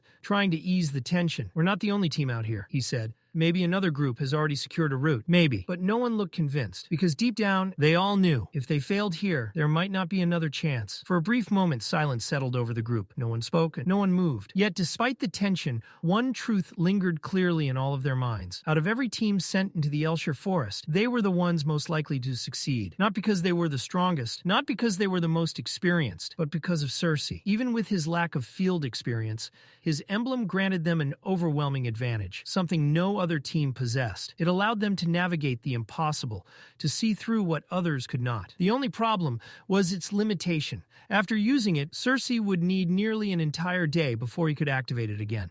A single use, a single chance, and everything depended on how well he used it. Cersei exhaled slowly, steadying his thoughts. I'll do it now. The others immediately went quiet, their attention snapping toward him. Closing his eyes, Cersei reached inward, past the exhaustion, past the pressure, and activated his emblem. A faint glow pulsed from his body. Then, something separated. A ghostly figure, pale and translucent, slipped out from him like a shadow peeling away from its source. It hovered for a brief second before drifting forward, silent, undetectable. None of the others could see what it saw, but they could feel the shift in the air. Cersei's voice came low, controlled. The mastery of true sense allows me to perceive all 4 elemental mana particles, he explained. But for this, I only need wind. The spectral form surged forward. It moved through the forest like a whisper, gliding past trees, slipping through dense fog, crossing terrain that would have taken hours, no, days, for a physical body. Everything was laid bare before it, the flow of mana, the subtle disturbances, the faint trails left behind by life and death. Then, a structure, small, faint, but unmistakable, a town. The ghostly figure lingered for only a moment before retreating, racing back through the same path it had taken. Cersei's eyes snapped open. He inhaled sharply, his body tensing as the connection snapped back into place. For a brief second, the world seemed disoriented, blurred. Then it stabilized. Well? One of them asked immediately. Did you find anything? Cersei nodded, still catching his breath. The kingdom is still too far from here, he said. But I found something else. All eyes were on him now. A large area, dense with mana fluctuations, he continued. About a day's travel from our current position. Relief spread through the group almost instantly. So we're on the right path, someone muttered. All of this wasn't for nothing, another added quietly. For the first time since entering the forest, a sense of direction returned. Fane, the black-haired soldier, crossed his arms and gave a faint smirk. Well, he said, his tone laced with dry sarcasm. Looks like that Millview bloodline of yours isn't completely useless after all. His gaze sharpened slightly. I was starting to doubt it. Before Cersei could respond, the ground trembled. A sudden, violent shake rippled through the forest. All of them snapped into motion instantly, weapons drawn, mana rising. Cersei's senses expanded reflexively, scanning the surroundings. 3, he said quietly. The others tensed. Elves, he added. The air grew heavy. They weren't alone anymore. The scene shifted. Back inside the castle, within the War Council chamber, the atmosphere was just as tense, though far more controlled. Arthur stood before the gathered leaders, his expression calm but firm. Now that the matter of the Elenoir forest has been addressed, he began, I'd like to update the council on the information I've gathered from recent interrogations. The room quieted. All attention turned toward him. Arthur didn't hold back. He explained everything, from the rune-based systems of power to the structured hierarchy of marks, crests, emblems, and regalias, from their methods of awakening to their combat styles on the battlefield. When he finished, a brief silence followed. Virion was the first to speak. It seems, he said slowly, we've been underestimating the Alacrian mages until now. King Blaine frowned slightly at that. Underestimating, he questioned. Learning that their magic has limitations only proves we've been overestimating them. King Alduin nodded in agreement. It clearly exposes a weakness in their tactics, he added. But before the discussion could settle in that direction, Boone spoke. It's not that simple. His voice cut cleanly through the room. On the surface, it might seem like a weakness, he continued.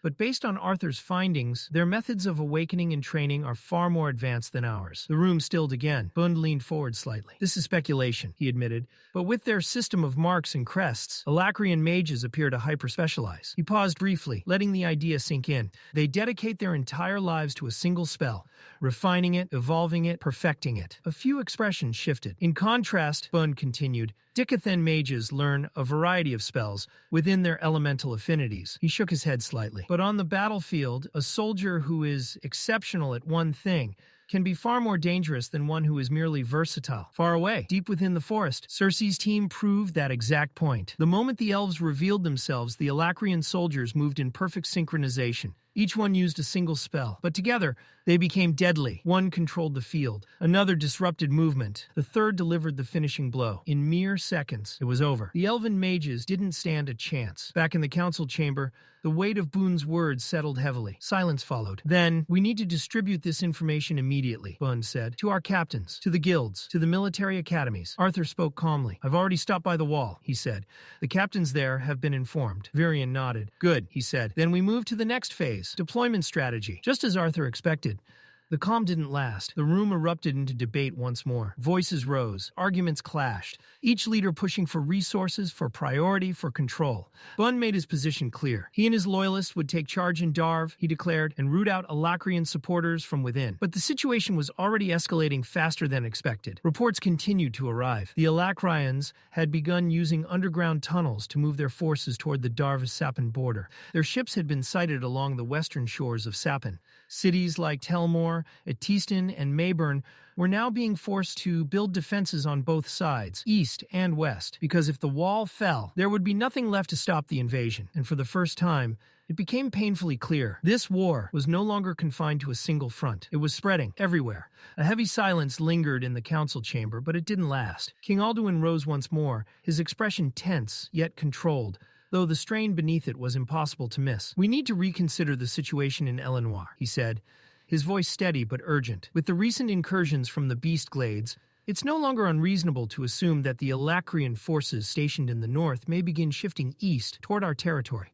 His words settled heavily over the room. The possibility wasn't far-fetched. If the enemy truly intended to open multiple fronts, then Elenoir, protected for so long by its natural defenses, could soon become a primary target. After a brief exchange of glances and murmured discussion, the council reached a temporary decision. "Elder Camus and Aya will survey the southern borders first," Virion announced. "No full deployment until we confirm the scale of the threat." It was cautious, measured, but necessary.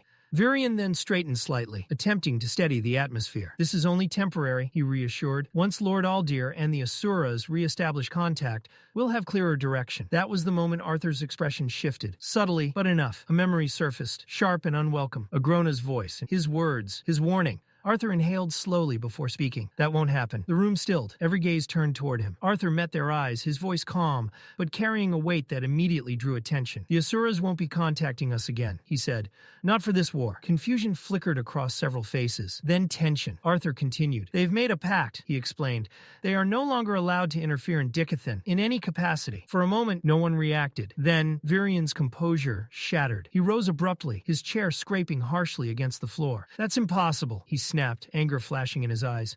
"It wasn't enough that they dragged us into their war, used us as pawns for their own purposes." His voice tightened. "And now, they break their own treaty to attack the Vritra, and fail?" The weight of that failure hung in the air. Virion's expression darkened further as he processed the implications. "They couldn't even succeed," he muttered. But it wasn't just that. Arthur had revealed more, far more. 1 in 5, Virion said slowly, almost to himself. 1 out of every 5 people in Alacria is a mage? The sheer scale of it was staggering. His gaze snapped back to Arthur. "What else did Agrona say?" he demanded. Before Arthur could answer, Queen Marial spoke, her voice sharp with suspicion. "And more importantly," she added, "how did you receive this message in the first place?" The question cut straight to the core. Arthur didn't hesitate, but inside his thoughts moved carefully. He couldn't tell them the truth. Not about Sylvie, not about Agrona taking control of her body. Not yet. Sylvie doesn't even fully understand what happened, he thought. And if the council learns the truth now, it will only complicate things further. Outwardly, his expression remained unchanged. Agrona temporarily possessed one of the captured Alacrian soldiers, Arthur said calmly. He used that connection to relay his message. The explanation was clean, believable, and most importantly, safe. No one questioned it immediately. Arthur continued before doubt could take root. "He used the failed assault by the Asuras as leverage," he said. "With that, he forced a condition that severed all communication between them and Dicathen." The room grew quieter, heavier. Bund exhaled slowly, rubbing his temple. "At least that explains something," he said. "Why he hasn't deployed more scythes or retainers." His gaze lifted slightly. "He's keeping his strongest forces close," he added, "preparing in case the Asuras try something again." The realization only deepened the unease. Queen Marial's voice broke the silence again, this time quieter, but far more dangerous. "Then what's stopping them now?" she asked. "If the Asuras are out of the equation?" Her eyes narrowed. "What if they've already come?" A ripple of tension spread through the room. "What if the scythes and retainers are already here?" she continued, using the hidden gates in the Beast Glades. Priscilla shook her head slightly. "There hasn't been any confirmed sighting of a teleportation gate in months," she replied. "The last one was destroyed." She paused briefly before adding, "One witness claimed to see an Alacrian mage halfway through a portal before it collapsed, but he died within seconds." Her gaze shifted toward the others. "Right now, the Trailblazer Division is focused on eliminating corrupted beasts and their controllers. Finding new gates isn't their priority." King Blaine leaned back slightly, his expression grim. "Then we should assume the worst," he said. "If they can't come through gates, they'll come by sea." The room grew still. "Through the western coast," he added. And if that happens, his voice hardened. No wall will be enough to stop them. Arthur felt a flicker of surprise at that. Even Blaine, who had always placed unwavering faith in Sapin's defenses, was beginning to doubt the wall. In Arthur's previous life, conflicts between nations rarely escalated into full-scale war. Kings settled disputes through paragon duels, controlled battles between chosen champions. Wars like this, total, relentless, unpredictable. They were something else entirely. Virion raised his hand sharply. Enough! The word cut through the rising tension. We're not making any clear decisions like this, he said firmly. Not with emotions running this high. He looked around the room, his expression steady once more. We'll take time to rest, he continued, then reconvene with clearer minds. A pause. The meeting resumes at sunrise. With that, he brought the session to an end. Chairs shifted, voices lowered. The council began to disperse. Boone stood slowly, stretching his back with a groan. Honestly, he muttered, half to himself, I'd rather throw myself onto the battlefield and face the enemy head-on than sit through another one of these meetings. Arthur couldn't help but understand. As the room emptied, his thoughts drifted back to another life, to endless hours spent under Lady Vera's guidance, to the countless strategy lessons, the intricate board games, the simulations of war. At the time they had seemed overwhelming, demanding, exhausting. But now, standing in the middle of a real war, with real lives at stake, Arthur realized something. None of it, not a single lesson, had truly prepared him for this. Because this wasn't just strategy. This wasn't just war. This was the weight of an entire continent, resting on decisions that could never be undone. Arthur returned to his room completely drained from the endless council meeting. The silence felt almost unreal after hours of non-stop arguments, strategies, and tension. He let out a long breath and removed his heavy coat. The weight of everything still lingered in his mind. The thought of it all pressed heavily against his chest. Behind him, Sylvie quietly stepped into the room and closed the door. Her golden eyes followed him carefully as he dropped onto the edge of the bed with visible exhaustion. Sylvie tilted her head. Even without their mental connection fully active, she could easily tell what kind of mood he was in. For a moment, she simply watched him in silence, before suddenly walking closer, with a small smile spreading across her face. Do you want to see what I've been practicing? Arthur looked up curiously. Before he could answer, the surface of Sylvie's dress suddenly began to ripple. Arthur blinked. The dark fabric shifted like liquid, moving unnaturally across her body. The material folded inward before reshaping itself into an entirely different design. Arthur's eyes widened slightly. That's, he muttered. Sylvie gave a smug smile. It's not actually clothing. The surface of the dress shimmered again. My scales, she explained proudly. I can reshape them however I want now. Arthur stared at her with genuine fascination. That's actually incredible, Arthur admitted. Sylvie crossed her arms confidently. Obviously, Arthur chuckled softly for what felt like the first time all day. What else can you do? Sylvie walked casually around the room as she answered. For now, I've mostly been focused on functioning properly in this form, or as I prefer to call it, the bipedal form. Arthur laughed quietly. Sylvie continued grumbling. Honestly, I still don't understand how humans manage walking around like this all the time. These legs are horribly unstable. Still, she admitted, I can understand why the Asuras prefer humanoid forms. She slowly raised one hand in front of her. Mana manipulation is much easier like this. Even controlling Aether feels more natural. Arthur's expression shifted slightly at those words. That alone explained a lot. The Indrath clan almost always appeared in humanoid forms, despite being dragons. Arthur had once assumed it was simply preference or convenience. Now it made sense. Their bodies were simply better suited for manipulating higher forms of energy this way. The atmosphere inside the room gradually softened.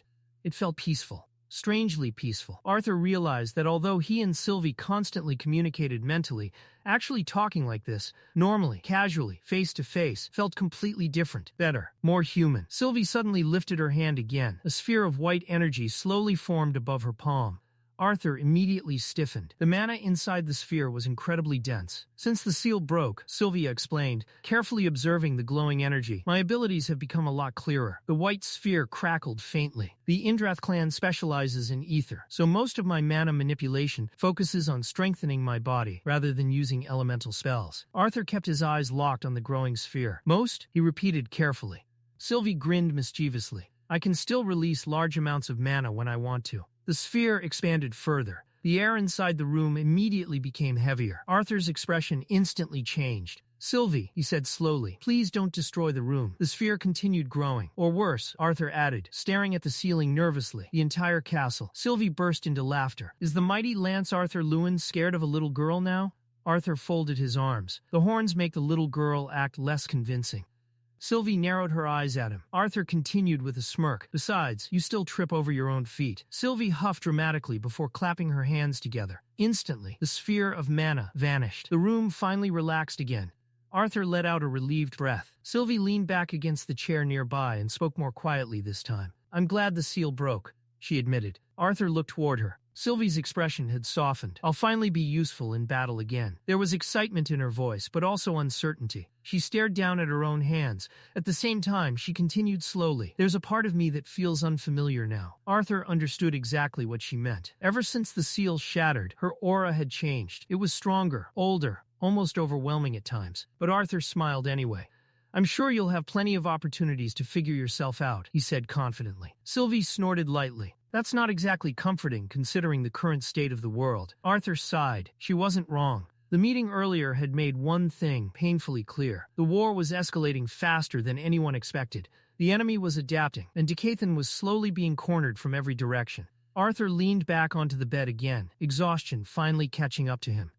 Things are only going to get more chaotic from here, he muttered. Sylvie leaned back in her chair with complete confidence. At least we still have each other. Arthur glanced toward her. Sylvie grinned. And once I get better control over this form, she continued proudly. The idea of the two of us defeating a scythe together won't be impossible. Arthur laughed quietly. Won't be impossible? Sylvie shrugged smugly.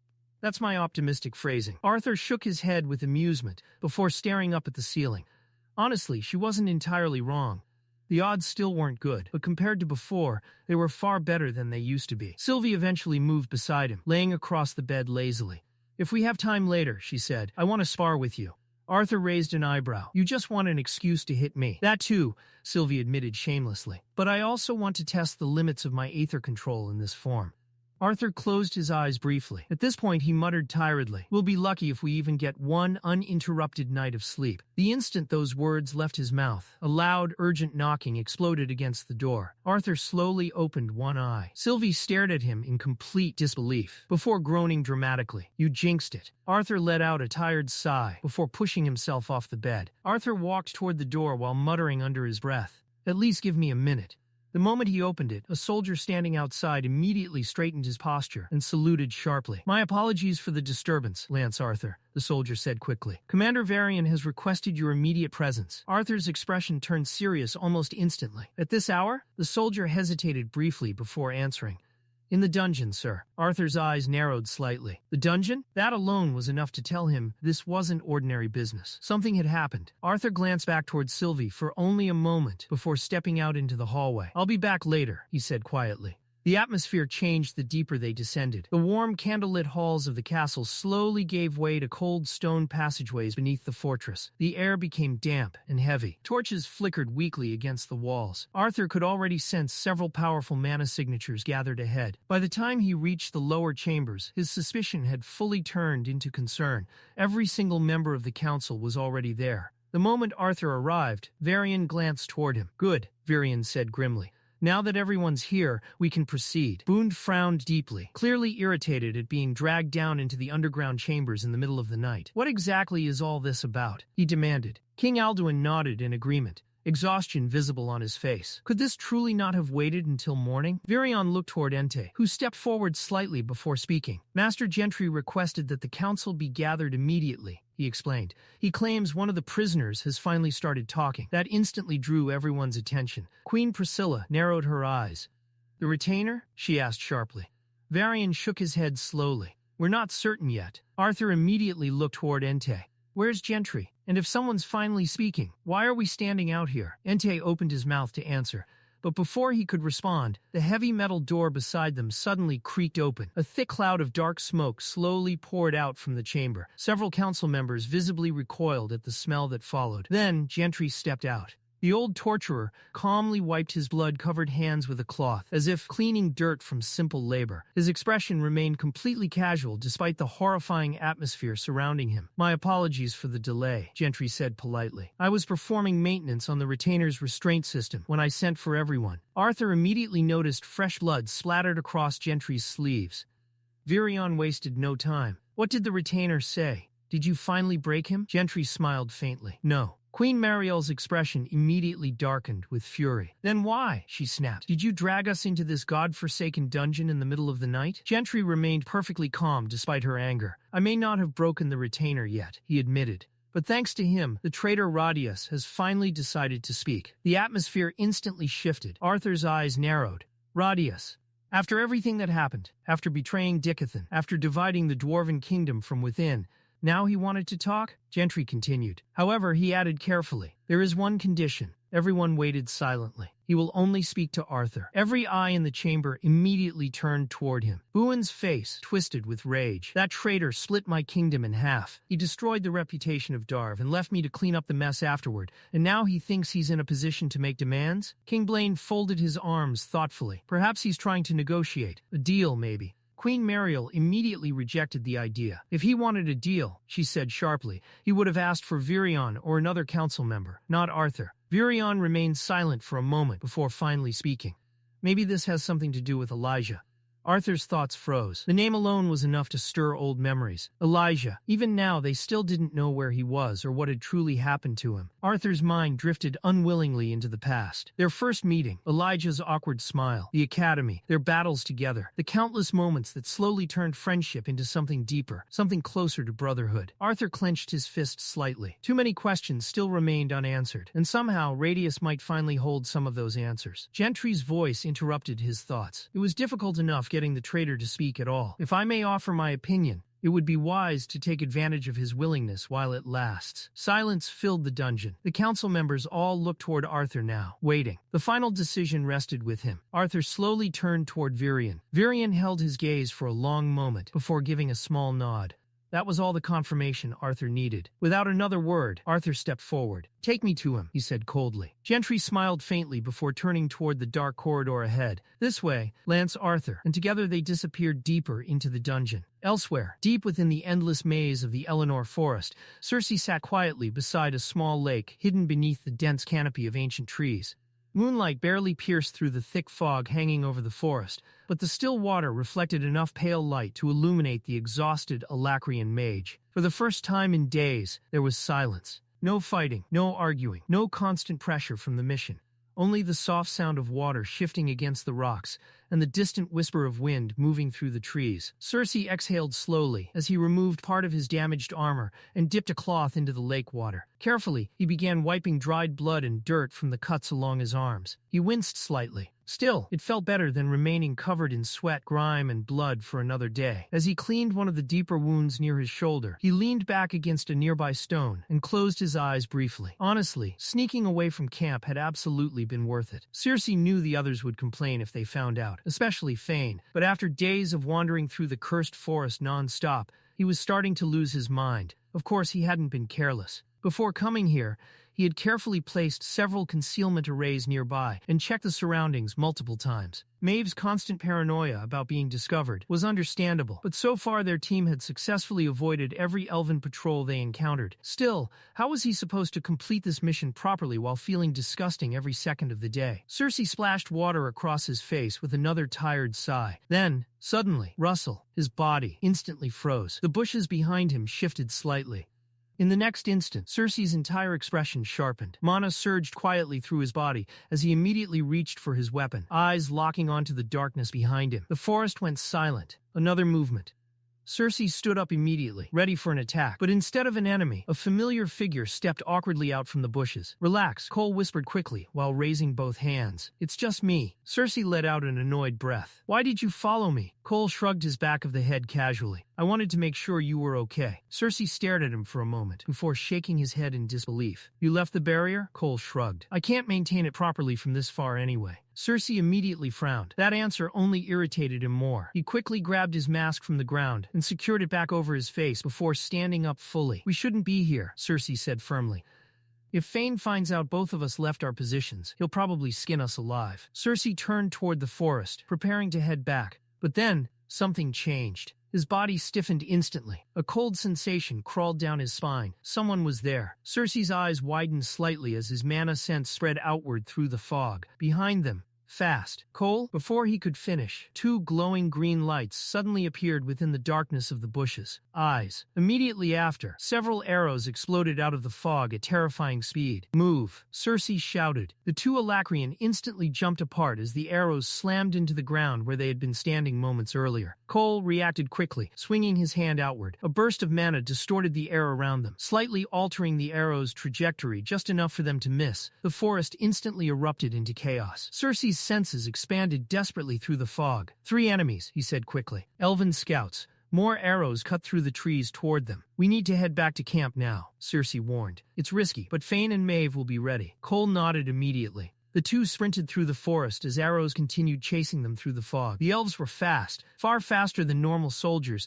The distance between them was shrinking rapidly. Then suddenly, a blur shot past Cersei. Slash! One of the pursuing elves froze mid-step. A spear had pierced directly through his chest. Blood sprayed across the trees as the body collapsed instantly onto the forest floor. Fane stood there calmly, spear in hand. Without hesitation, he lunged toward the second elf. The remaining scout reacted quickly, drawing dual blades while trying to counterattack, but Cole immediately raised the defensive barrier between them. Several arrows slammed harmlessly into the shield as Fane closed the distance. The black-haired Alacrian moved with terrifying precision. In one smooth motion, he twisted his spear and drove it straight through the elf's torso. The blade burst out from the other side. The elf coughed blood before collapsing lifelessly. But the final scout was already moving. Instead of targeting Fane, the surviving elf instantly rushed toward Cole, recognizing the support mage as the easier target. His swing swung downward with deadly speed. Clang. The blade stopped inches from Cole's neck. The elf's eyes widened. Fane had intercepted the strike. His spear blocked the sword mid-swing with overwhelming force. Before the elf could react, move. Maeve's voice echoed through the forest. A barrage of blazing fireballs exploded through the trees. The flames slammed directly into the elf's body, one after another. The surrounding forest lit up orange as the explosions engulfed him completely. The scout screamed briefly before collapsing to the ground. His armor blackened and body burned beyond movement. Silence returned.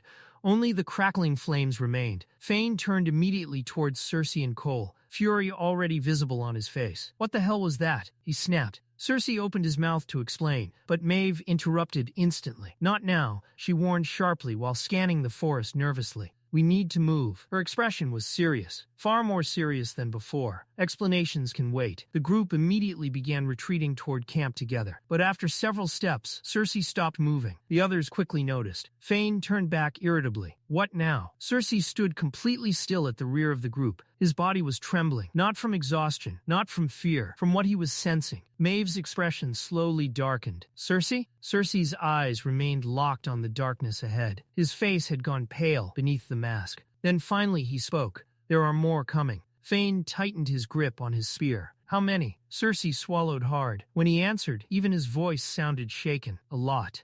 Inside the cold dungeon cell, deep beneath the floating castle, Radius sat alone in silence. Chains rattled softly whenever he shifted, and the dim torchlight painted long shadows across the cracked stone walls. Then the heavy metal door creaked open. Arthur stepped inside. Despite the bruises covering his body and the exhaustion in his eyes, there was still an unsettling calmness about him. Ah, Lance Arthur Leywin, Radius said softly, almost warmly. Thank you for granting me your time. Arthur didn't return the greeting. His expression remained cold and unreadable. Radius slowly straightened himself against the wall and folded his hands together. Now then, allow me to begin. Arthur frowned immediately. Begin? Before Arthur could question him, Radius started speaking again, his voice rising like a storyteller reciting an old legend. There once was a lad, Radius began dramatically, born in a poor little town, wrapped in rags and raised among ordinary folk. A humble beginning, the sort that the world quickly forgets. Arthur's brows narrowed slightly, but within the boy, Radius continued, burned something far greater. He was born not for obscurity, but for greatness, born for renown. The prisoner's voice echoed throughout the dungeon cell as though he were performing on a grand stage rather than rotting inside a prison. And like all heroes destined for greatness, the lad possessed both talent and strength. His mother taught him about the world, while his father taught him how to fight. Arthur's eyes sharpened slightly. The story felt familiar, too familiar. Radius continued without pause. His parents knew, eventually, that the small town could no longer contain the fire raging inside him. A fire burning as fiercely as a king's funeral pyre. The prisoner slowly lifted his head, staring directly into Arthur's eyes now. And so the day came when the boy realized there was a far larger stage awaiting him beyond the borders of his tiny home. Together they packed their belongings and bid farewell to the little town that raised them. Arthur's heartbeat slowed. Ashbur. The image of his childhood village flashed briefly through his mind, but Rhodeus said quietly, as all stories go, tragedy struck. Arthur's expression darkened. Now the similarities were impossible to ignore. The story mirrored his own life far too closely. But before Arthur could interrupt, Rhodeus continued speaking, his tone becoming deeper. Heroes do not simply disappear. They endure. They grow stronger through heartache, through death, through shattered dreams and broken thrones. The air inside the dungeon suddenly felt heavier. Arthur remained silent, listening carefully. But tell me, Rhodeus continued, what becomes of a hero when the enemy standing before him has crossed both time and space, and yet still shines brighter than he does? Arthur's eyes narrowed instantly. A strange chill crawled down his spine. Perhaps, Rhodeus murmured, the shining knight meant to save the world is merely another man's greatest light. The torches flickered violently. Arthur could feel questions piling up in his mind faster than he could process them. Rhodeus slowly spread his arms and finished the poem like tale, with one final line. In the end, perhaps light and darkness are only decided by whichever side survives the final battle. Silence filled the dungeon. Then suddenly, Rhodeus grabbed Arthur's sleeve tightly. What do you think? He asked desperately. Tell me, Lance Arthur, who decides what is truly light and what is truly dark?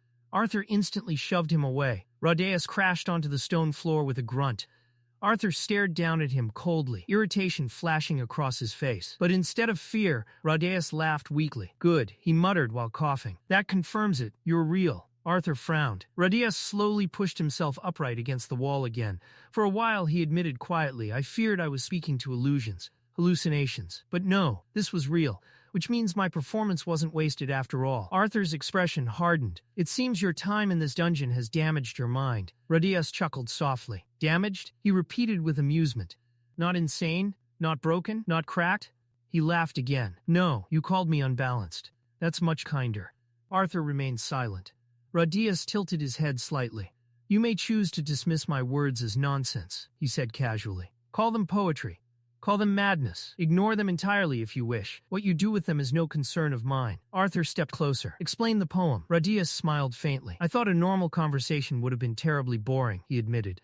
And unfortunately, I'm not particularly gifted in poetry. Still, I had to find some way to pass the time down here. Then his expression shifted slightly as he stared directly into Arthur's eyes. Or perhaps, he whispered, these are simply the ramblings of an unbalanced man. Arthur's jaw tightened. Every instinct inside him screamed that Rhodeus knew something important, something he wasn't saying directly.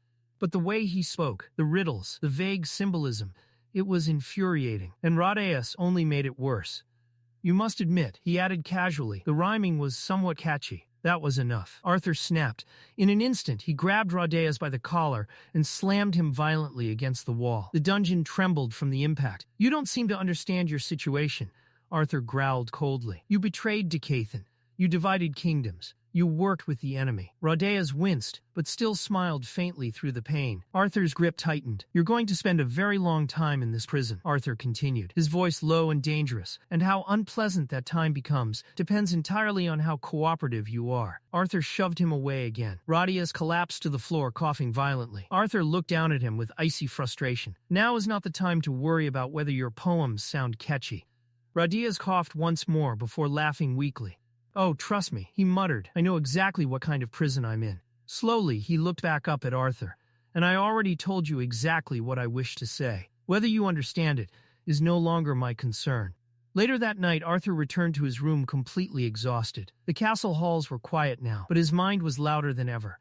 He sat heavily at the desk near his bed and began writing down everything Rhodeus had said, carefully reconstructing every line from memory. The poem, the metaphors, the strange references. Arthur stared at the paper for what felt like hours. At its core, the story was clearly about a hero, but something about it disturbed him deeply, because it felt personal. Too personal. Rhodeus had somehow described details from Arthur's childhood with unsettling accuracy. Ashbur, his parents, leaving the town behind, even the feeling of tragedy waiting ahead. Arthur's fingers tightened around the pen. How could Rhodeus possibly know those things? A simple background investigation through the council couldn't explain all of it. Not even close. Arthur leaned back slowly, exhausted. His thoughts drifted toward one particular line. What becomes of a hero when his enemy shines brighter than he does? Did Rhodeus mean Agrona or someone else entirely? And what did he mean by the shining knight becoming another man's blight? Arthur rubbed his forehead in frustration. Nothing connected properly. Every answer only created more questions. Suddenly, Arthur slammed both hands against the desk and stood up violently. The chair scraped backward across the floor. This makes no sense. Frustrated and mentally drained, Arthur finally collapsed onto his bed, staring blankly at the ceiling above him. Maybe the poem truly was meaningless. Maybe Radius only wanted attention. Maybe it was all just an elaborate attempt to confuse him. But even then, Arthur couldn't shake the feeling that hidden somewhere inside those strange words was a warning. And deep down, he feared Radius wasn't finished yet. He feared this was only the beginning of the story. The story shifted back once again to Arthur's previous life. Far from the war in Dicathen, far from mana, dragons, and floating castles, a younger Grey stood inside an enormous training hall. Then, crack, a wooden staff struck sharply against Grey's shoulder. Grey stumbled backward with a groan, rubbing the sore spot while trying not to lose his balance. I almost dodged that one, he muttered defensively. Standing a few feet away from him, Lady Vera calmly lowered the wooden training stick in her hand. Her posture remained elegant and relaxed, yet there was something overwhelmingly oppressive about her presence. You almost dodged it, Vera repeated calmly, because you're still focusing too much on the weapon itself. Grey frowned slightly. Your vision is too narrow, she explained. You're watching my hands, my weapon, my movements. But a true fighter doesn't focus on isolated actions. She suddenly stopped directly in front of him. Your vision should encompass your opponent as a whole. Grey carefully adjusted his stance again, still wary of another sudden strike. Then Vera asked, "So tell me, Grey, what do you see now? What's different about me?" Grey looked at her carefully for a moment. Then, with the faintest hint of a smirk, he answered cautiously, "Aside from the obvious?"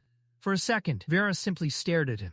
Then her eyes narrowed slightly in annoyance. "Don't get smart with me." But despite the scolding tone, a faint smile still appeared at the corner of her lips. Grey had become a difficult student, but also an incredibly promising one. Several months had passed since Vera rescued him from captivity. After his injuries healed, his real training had finally begun. And once it started, Vera wasted absolutely no time. She was ruthless as a teacher. Every mistake became a lesson. Every hesitation became punishment. Every weakness was exposed immediately. Yet strangely enough, Grey never hated it, because for the first time in his life, someone genuinely seemed invested in making him stronger. And everything around Vera reflected her overwhelming influence and wealth. The massive estate, the luxurious halls, the countless servants, the private training grounds, even the quiet elegance of her home spoke of immense power. Later that afternoon, Grey stood beside one of the estate's decorative pools, staring into the crystal-clear water below. His eyes widened slightly. Fish, real fish, living creatures swimming peacefully beneath the surface. Grey crouched down closer, completely fascinated. He had heard about fish before, of course, but growing up in poverty meant he had never actually seen one alive. Lady Vera stood nearby with her arms crossed. "So," she said calmly, "how do you plan to get better?" Grey glanced back at her. Then she pointed toward the pool. "Catch one." Grey blinked. "With my hands?" "Yes." Grey frowned slightly, but before he could move, Vera added another condition, a no key. That immediately caught him off guard. "No key?" Grey repeated. "Wouldn't they die if I pulled them out of the water? And these things probably cost more than my entire hometown." Vera waved dismissively. "Don't concern yourself with that. Just try." Grey reluctantly sighed before kneeling beside the pool. Then he struck. Splash. The fish darted away instantly. Grey tried again and again. Every single attempt failed miserably. The fish moved far too quickly, slipping through his fingers effortlessly each time. Soon, Grey's sleeves were soaked, his hair damp, and frustration written all over his face. Finally, he looked back toward Vera. "What's the point of this?" he asked tiredly. "Catching one barehanded is basically impossible." Without saying a word, Vera calmly stepped forward. Then, splash. Her hand entered the water once, and when she pulled it back out, a fish wriggled calmly in her grasp. Grey's eyes widened immediately. Vera casually released the fish back into the water. Grey stared at her suspiciously. "No, do it again." Vera raised an eyebrow. Then she reached down once more. Splash. Another fish, perfectly caught, slowly, effortlessly. Grey was completely stunned. "That makes no sense," he muttered. "Did you train the fish to swim into your hands or something?" For the first time all day, Vera actually looked offended. "Do I truly look like someone who would waste time doing something so pointless?" Grey immediately shook his head. "No, definitely not." Vera nodded once. Then her expression became serious again. "I showed you this because you and those fish are similar." Grey blinked in confusion. The moment the word left his mouth, Vera suddenly attacked him. Grey dodged purely on instinct. The strike missed him by inches. "There," she said calmly. "That speed of yours is remarkable. Frighteningly fast, actually. But it's wild. Untamed. Gray frowned. Untamed? Vera walked slowly around him again as she explained. The moment your opponent's muscles tense before an attack, your brain immediately sends signals to react. Your body moves before you consciously think. Gray listened carefully. If your opponent is inexperienced, Vera continued, that ability gives you a massive advantage. Then her tone sharpened. But against stronger enemies, your movements become predictable. Gray's eyes narrowed slightly. Vera gestured toward the pool. Just like those fish. I knew exactly how they would move once I reached for them. Gray slowly began understanding. A little. So, how do I fix it? Vera smiled faintly. By learning to respond instead of react. Gray frowned again. Aren't those basically the same thing? No, Vera said immediately. One is instinctual, the other is intentional. Until now, your training has focused mostly on conditioning your body. But I believe you're finally ready to learn proper combat awareness. Gray's eyes lit up slightly. Vera gently patted his head. We begin tomorrow. Gray groaned dramatically. Vera turned and began walking away. Oh, it'll be fun, she answered calmly. Then she glanced back at him with the faintest smile. For me, and you're late for school, Vera replied immediately. Your classes resume tomorrow. Just then, footsteps echoed nearby. One of the estate servants hurried toward them, clearly nervous. Lady Vera, young Master Gray. Gray looked up. What is it? The servant bowed quickly. There's an urgent call for you, sir, from someone named Nico. Gray's expression changed instantly. Nico? The servant nodded. There was apparently some kind of explosion at Whitholm Academy. The enforcers have locked down the entire campus and instructed students and staff to stay away until further notice. Gray froze. An explosion? At Whitholm, his mind immediately raced toward the worst possibilities. Nico, was he hurt? Without another word, Gray immediately turned toward the exit. But before he could leave, Vera's calm voice stopped him. Go, check on your friend, Vera said quietly. Then, return afterward. Gray nodded immediately. But before he rushed out completely, Vera added one final piece of advice. A panicked man may drown in a puddle, she said calmly, while a calm man may swim across an ocean. Gray paused briefly. Then Vera smirked faintly. And since your classes are apparently canceled for today, we'll continue your reaction training later. Without wasting another second, he sprinted toward the doors of the estate, desperate to reach Nico as quickly as possible. Behind him, Lady Vera quietly watched him leave. For the first time that day, a faint trace of concern appeared in her eyes. She only hoped everything was already not too late. Gray rushed through the halls. A strange sense of dread tightened around his chest as he sprinted toward the communication room. Without slowing down, Gray grabbed the communication receiver the instant he reached it. Nico? He called out immediately. Nico, are you there? For a brief moment, only static answered him. Then finally, Gray. Nico's trembling voice came through the line. The fear in his voice immediately made Gray's stomach sink. Nico, what happened? Gray asked quickly. Are you okay? On the other side of the call, Nico sounded completely panicked. I don't know what's happening, he stammered. I checked it a few days ago and everything was fine. It was working perfectly. Gray frowned in confusion. What are you talking about? Then Nico's breathing became uneven. The key restrainer, he whispered. It must have malfunctioned. Gray's eyes widened slightly, and then Nico said the words that made his chest tighten. This is all my fault. Gray immediately tried calming him down. Slow down, he said firmly. What are you blaming yourself for? You're not making any sense. There was another pause. Then finally, Nico spoke again. It's Cecilia. The moment Gray heard her name, his expression hardened. What happened to Cecilia? Nico inhaled shakily before answering. She had another accident. Gray's grip on the receiver tightened. His mind instantly went back to all the previous incidents. Cecilia's uncontrollable power, the strange surges of ki, the dangerous outbursts she could barely suppress. But from Nico's terrified voice alone, Gray already knew this incident had to be far worse than the others. Gray, Nico said desperately. Can you come to the academy right now? Gray stayed silent for a moment. The enforcers are here, Nico continued nervously. They've been questioning everyone, conducting interviews, asking all kinds of things. His breathing became more frantic. I'm scared, Gray. That single sentence hit harder than anything else. I think they're going to take her away. Gray's eyes narrowed immediately. Please, Nico begged quietly. Come as soon as you can. For several seconds, Gray said nothing. Then finally, he asked the question he was most afraid to hear the answer to. Is Cecilia alive? Nico answered immediately. Yes, she's alive. Gray let out a quiet breath of relief. But Nico continued. She's okay physically, I think. But they locked her up. Gray closed his eyes for a moment. This time was really bad, Nico whispered. She destroyed part of the administration building. Silence filled the room around Gray. Inside his mind, thoughts immediately began clashing against one another. If he asked Lady Vera for permission to leave, would she allow it? Probably not. Vera would likely tell him to stay focused on his future, to avoid unnecessary distractions, to let the enforcers handle the situation. And, honestly, part of Gray knew she would probably be right. Still, hearing Nico sound this terrified made something inside him twist painfully. Gray tried finding a way out of the situation without directly refusing. The enforcers told everyone to stay away from the academy, he said carefully. Even if I came, they probably wouldn't let me inside. He forced his voice to sound convincing. I want to help, but there's not much I can do right now. On the other end, Nico stayed silent briefly before speaking again. Then maybe we can meet somewhere else, he suggested quickly. We need to figure out what to do if they really try to take Cecilia away. Gray's chest tightened. He could hear the desperation in Nico's voice, the fear, the helplessness. And yet, Gray panicked internally. He didn't want to get dragged into this situation. Not now. Not when his future was finally beginning to change. Not when Vera had already started shaping him into something greater. Gray swallowed hard before trying to calm Nico down instead. Nico, listen to me, he said firmly. We don't even know what's going to happen yet. Panicking won't help anyone.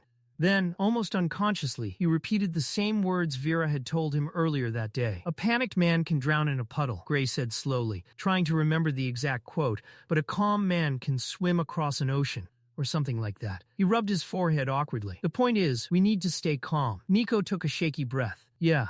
For a moment, it sounded like he was trying to steady himself. But then he asked again quietly, so, where should we meet? Gray froze. The guilt hit him immediately. But instead of agreeing, he shut the idea down completely. I can't come, Gray said flatly. I have lessons. The moment the words left his mouth, the atmosphere changed. Gray quickly continued before Nico could respond. Don't worry so much. Everything's going to be fine. Even as he said it, the words sounded hollow. Still, he kept going. You just need to keep your head down and avoid causing trouble. Then Gray tried justifying it further, both to Nico and to himself. Maybe this could actually help Cecilia in the long run. If important people notice her condition, maybe she'll finally get proper treatment. He lowered his voice slightly. Then she won't have to rely only on your inventions anymore. The line became quiet. When Nico finally spoke again, his voice sounded smaller somehow. Okay, there was disappointment there. Gray could hear it clearly, but Nico still tried holding himself together. Sorry, Nico said softly. I know you already have a lot on your plate trying to become king and all. Gray immediately felt worse hearing that. So, I'll let you go now. Gray tightened his grip on the receiver. Call me once you know what the enforcers decide to do, he said. Nico nodded weakly on the other end. Sure. And then the call ended. The room fell silent. Gray slowly lowered the receiver back into place while staring blankly ahead. Everything's going to be fine, he whispered quietly to himself. Back in the present, Arthur sat silently in his room. That memory still haunted him, because now he understood the truth. That was how both Gray and Arthur survived painful moments, by telling themselves things would somehow work out, by repeating comforting lies until they started believing them. Arthur closed his eyes slowly. It was a memory he would never forget. Dream or not, far below the floating castle, deep within the underground dungeon, the night remained cold and quiet. Gentry sighed tiredly. Tonight certainly turned out more eventful than expected. Gentry stretched slightly before turning away. Make sure you finish wrapping things up early tonight, he said casually. I'd rather not spend another sleepless evening down here. With that, Gentry began walking off down the corridor. But then, a sound echoed from inside the retainer's prison cell. Ento froze instantly. The noise had been subtle. Then suddenly, something moved. Fast. Far too fast. A dark blur shot toward Ento from inside the cell. Ento's eyes widened in terror. The bucket slipped from his hands while metal instruments clattered loudly throughout the dungeon corridor. And before Ento could even scream, the shadow was already upon him. Arthur descended the cold stone staircase toward the underground prison, adjusting the collar of his formal coat with visible discomfort. The neatly pressed black uniform felt stiff around his shoulders, and the polished boots echoed sharply against the dungeon steps. He hated wearing these formal clothes. They were restrictive, impractical, and far too rigid for someone constantly moving between battlefields. But after arriving late and underdressed to one too many council meetings, Virion had made his opinion painfully clear. If Arthur showed up looking like a wandering mercenary again, the commander would personally lecture him for an hour straight. So despite the irritation crawling under his skin, Arthur endured it. Only a few days had passed since his last dream of Gray's past life, yet the memory still lingered vividly in his mind. The strange conversation with Rodius refused to leave him alone. Ever since hearing that bizarre poem, fragments of Gray's old memories had begun surfacing more frequently, almost as if the words themselves had stirred something buried deep inside him. Arthur clenched his jaw slightly. Maybe the poem truly was connected somehow. Maybe Rodius knew something impossible. Or maybe the old traitor was simply insane. Arthur exhaled slowly as he continued down the dim corridor, illuminated by flickering mana lamps. He hoped that this time, Rodius would stop speaking in riddles and finally explain himself directly. As he reached the final turn of the staircase, he noticed the guard stationed outside the prison corridor. The elf was seated lazily beside the cell entrance, head tilted slightly downward, sleeping. Arthur stared at him for a moment before sighing quietly. This guy really drifts off on duty a lot, he thought. A faint smirk tugged at Arthur's lips. Deciding to test him a little, Arthur carefully concealed his mana presence and silently stepped forward, using the same stealth technique he once used to sneak past the hypersensitive raptor squirrels in Epheotis, creatures capable of sensing even the slightest disturbance in the air. Arthur moved without a sound, but the moment he came within reach, a blade instantly pressed against his neck. Arthur froze. The elf guard stood before him with frightening speed, sword drawn and eyes razor-sharp. His sleepy appearance had vanished completely. Pure instinct radiated from him. Then recognition struck. The guard's eyes widened in horror. He immediately lowered his weapon and stepped back, bowing apologetically. "My apologies. I sensed someone sneaking up behind me and reacted before thinking." Arthur raised an eyebrow. "You reacted while asleep." The elf's face flushed with embarrassment. "Please don't tell Commander Virion," he pleaded quickly. "I only have a few more days of guard duty left. If I stay down here any longer, I'll have to start running laps on the wall, just to stop my muscles from wasting away." Arthur couldn't help letting out a small chuckle. "Relax, I'm not reporting you." The guard sighed in relief. "Honestly, though," Arthur admitted, "I'm impressed. Virion was right about your senses being exceptional." The elf grinned proudly at the compliment. "These senses saved my life more times than I can count." The guard sheathed his sword before asking, "Are you here to visit another prisoner?" Arthur shook his head. "Same one." Then he glanced toward the deeper part of the corridor. "Is Gentry inside?" The elf snorted.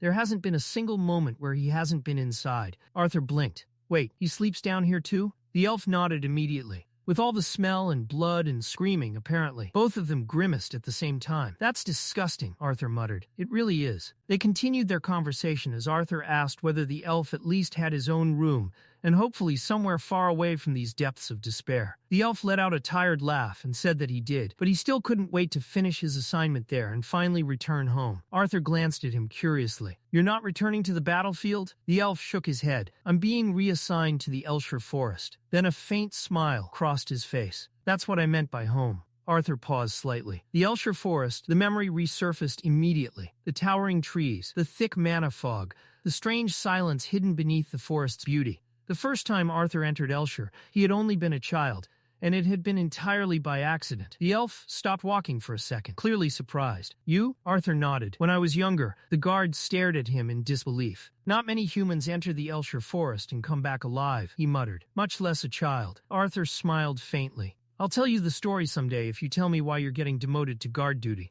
The elf instantly replied without hesitation. "I guess we'll both never know." Arthur laughed quietly under his breath. Eventually, they reached a cluttered side room near the deepest cells of the prison. The elf pointed toward a hunched figure buried beneath papers, restraints, and scattered tools. "There," he said. "That's where he sleeps." Gentry suddenly jolted awake at the sound of footsteps. What's going on?" He fumbled around for his glasses before finally spotting Arthur standing at the doorway. The old torturer blinked. "Well now," he muttered, "to what do I owe the pleasure of the general disturbing my rest?" Arthur crossed his arms. "I was simply returning the favor from last night." Gentry let out a dry laugh. "Fair enough." Arthur's expression quickly turned serious. "I need you to open Rodius's cell. There's something I want to ask him." Gentry nodded immediately as he stood up. "Of course." As they walked through the corridor, Gentry spoke again. "And, my apologies for dragging the entire council down here last night." Arthur glanced at him.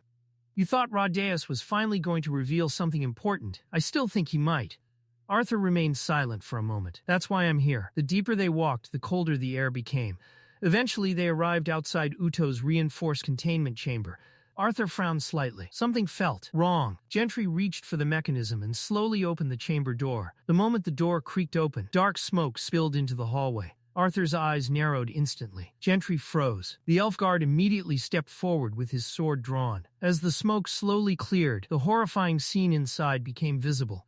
Ento lay collapsed on the floor. Blood seeped through the gaps in his suit as broken tools and overturned buckets scattered across the room. The entire chamber looked devastated. Black spikes of corrupted mana erupted violently from the ground, and walls like twisted spears, tearing apart the prison floor. And in the middle of it all, Udo sat slumped against the wall, barely conscious. Yet despite his condition, a twisted grin stretched across the retainer's face the moment he saw Arthur. Arthur's eyes widened slightly. That's impossible. The restraints were still active. Udo's mana should have been completely sealed. Gentry immediately rushed toward the retainer, while the elf guard focused his senses outward. "There's nobody else here," the elf reported sharply. "I can't sense any intruders." Arthur stepped cautiously into the chamber, confusion growing rapidly. Did he somehow break free? Arthur muttered. But something felt off. Udo wasn't escaping. He wasn't even moving properly. And then Arthur realized something far worse. Radius. Arthur instantly turned and rushed toward the neighboring cell. The metal door stood partially open. Arthur reached it in seconds and stopped cold. Radius lay sprawled across the prison floor. Dark spikes had pierced completely through his body. Blood spread beneath him in thick crimson pools. His eyes were empty, dead. For a brief moment, silence consumed the entire corridor. Arthur stared at the corpse in shock, his mind racing violently. Then Udo laughed weakly from behind him. A slow, broken laugh filled with cruel amusement. The next morning, the atmosphere inside the floating castle felt far heavier than usual. The bright halls that once carried the quiet comfort of safety now felt tense and suffocating. Inside the grand meeting room, every member of the council had gathered once again. Virion stood at the head of the chamber with a grim expression etched across his face. The exhaustion in his eyes was impossible to hide. Beside him stood Gentry, the usually composed torturer looking pale and visibly shaken. The memory of what happened in the dungeon clearly hadn't left him. Virion looked toward him and spoke in a firm but controlled tone. "Describe everything exactly as it happened. Leave out no details." Gentry swallowed hard. Before he could answer, Queen Priscilla spoke gently from her seat. "We understand your distress," she said calmly. "But if we fully understand the incident, perhaps we can determine what truly happened and prevent it from occurring again." Gentry nodded weakly, trying to compose himself. His voice faltered slightly. "I could have stopped it." The room remained silent. Gentry lowered his head. "But I was asleep."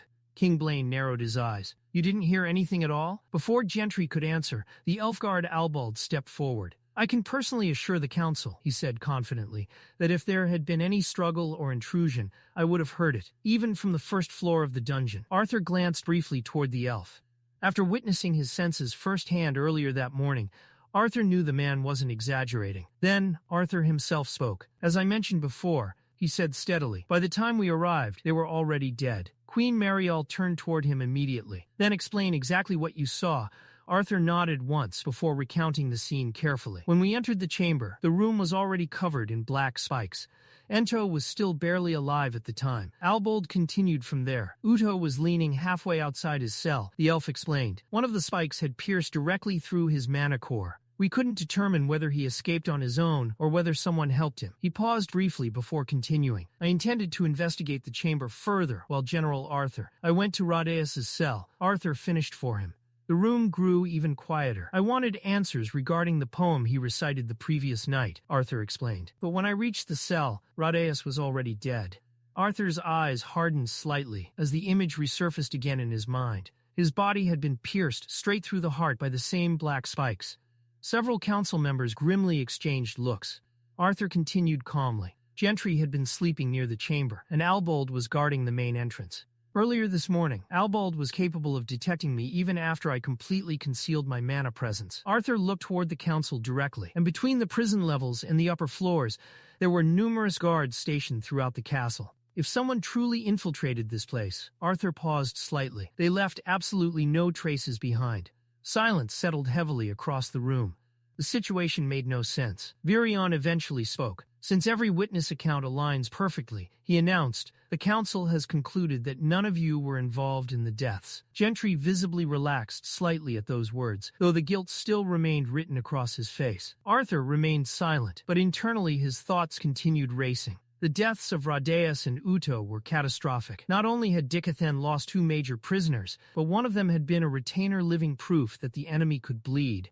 Keeping Uto imprisoned had given the people of Dicathen a sense of control, a symbol that the war was still manageable. Now even that illusion was gone. As for Radaeus, the council didn't mourn the traitor himself.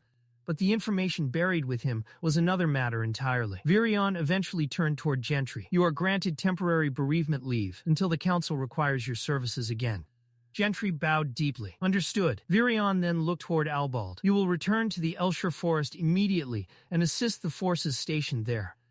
The elf stood straight and saluted sharply. Yes, Commander. Arthur quietly observed the council members as the meeting continued. Despite their composed expressions, he could tell every single one of them understood the danger of the situation. If word spread that enemy prisoners had somehow died inside the most secure location in Dicathen, panic would spread instantly. So, the council made the same choice countless rulers throughout history had made when faced with fear and uncertainty. They buried the truth. The incident would be covered up completely. No public announcement, no rumors, no mention of infiltration. Virion finally turned toward Arthur. Until further notice, you will remain on standby.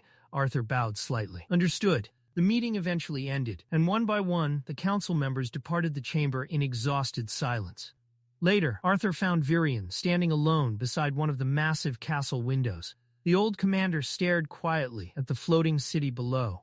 Far beneath the castle, children ran through the streets laughing while merchants opened their shops for the day. Families walked together peacefully. To them, the floating castle still represented safety. Arthur stepped beside Virion. You must be worried about everyone's safety, Arthur said quietly. 3 people were killed inside the most secure location in Dicathen, most likely by enemy forces.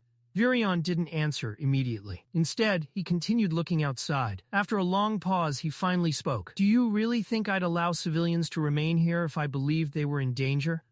Arthur stayed silent. But inwardly, he admitted Virion had a point. If an enemy infiltrator truly possessed the ability to enter the castle unnoticed, then why target prisoners? Why not assassinate council members? Or the lances? Why kill Radaeus and Uto specifically? The more Arthur thought about it, the less sense it made. And yet, Agrona's words continued echoing in his mind. Arthur remembered the conversation clearly, Agrona speaking through Sylvie's body, calmly discussing the war as though human lives were nothing more than pieces on a board. What do you suppose the statistics are in Alakria? Agrona had asked him. Arthur remembered the cold certainty in his voice. And then the warning. We are progressing into the next stage of the war. It will not benefit your side. Agrona didn't want to destroy Dicathen. He wanted its resources, its people. He intended to use the continent itself as fuel for his future war against Ephiodus. Arthur's thoughts shifted back toward Radaeus. The poem, the strange wording, the hidden meanings. Was Radaeus truly trying to warn him? Had he deliberately hidden the truth within poetry to avoid triggering some kind of curse? Arthur's eyes narrowed slightly. Cynthia had died under mysterious circumstances too. Was it the same curse? The same invisible force, silencing anyone who learned too much? Arthur's thoughts were interrupted when Virion spoke again. To be honest, the commander admitted quietly, I'm at a complete loss. Arthur looked at him in surprise. Virion rarely admitted uncertainty. The scale of this war, Virion continued while staring out at the sky, is unlike anything this continent has ever faced. Arthur slowly nodded. Things have been quiet lately, he admitted. Too quiet. A heavy tension settled between them. Arthur looked out over the floating castle, toward the endless horizon beyond the clouds. I can feel it, he said quietly. Something big is about to happen. His expression darkened, but I still don't know what. As Arthur walked through the long hallways of the floating castle, his mind remained tangled in restless thoughts. The polished marble floors reflected the soft glow of the mana lamps above, but even the calm atmosphere of the castle couldn't ease the tension building inside him. Everything was happening too fast. Every day brought new threats, new discoveries, and new uncertainty. The war that once felt distant had now spread across the entire continent like an unstoppable storm. Arthur let out a quiet breath as he continued walking toward his room. Part of him still couldn't understand why Virion had ordered him to remain on standby, while the other lances were scattered across Dicathen, handling critical missions. Aya had already been deployed to Eleanor, monitoring the southern borders after the recent Alacrian incursions through the forest. Mika was deep within Darv, hunting down the radical dwarven groups and Alacrian sympathizers, destabilizing the kingdom from within. Varwe had stationed herself along the western coastline, personally overseeing the fortification of major cities in preparation for a possible naval assault. Byron was scouting the northern range of the Grand Mountains, searching relentlessly for any sign of scythes or retainers entering Dicathen. Everyone was moving. Everyone was fighting. Yet Arthur remained in the castle. He frowned slightly. Still, he trusted Virion. The old commander wasn't the type to make meaningless decisions. If Virion wanted him here, then there had to be a reason for it. Arthur simply hadn't figured it out yet. As he reached the door to his room, he suddenly heard muffled voices coming from inside. "You have to help me. Promise?" Arthur paused, then slowly opened the door. The moment he stepped inside, Ellie instantly turned toward him with a bright smile, while Sylvie sat suspiciously close beside her on the couch. Boo rested lazily on the floor nearby. Arthur narrowed his eyes immediately. "That doesn't look suspicious at all." Sylvie crossed her arms innocently. "You're overthinking it." Arthur wasn't convinced for even a second. Ellie quickly changed the subject before he could question them further. "What happened? Why did it take you so long?" Arthur sighed tiredly as he loosened the collar of his coat. Another council meeting, then a faint smile crossed his face. "But I'm free now." Ellie's eyes lit up instantly. "Does that mean you're finally ready to spend time with your precious little sister?" Arthur chuckled softly. "Sure, as long as you don't mind spending that time at the training grounds." He glanced toward Sylvie. "She and I still need to test a few things before we end up in a real fight." Sylvie nodded immediately. As the three of them began walking through the castle halls together, Arthur glanced sideways at Sylvie. "So," he said casually, "what exactly were you two talking about before I came in?" Sylvie immediately looked away. "I'm sworn to secrecy." Arthur raised an eyebrow.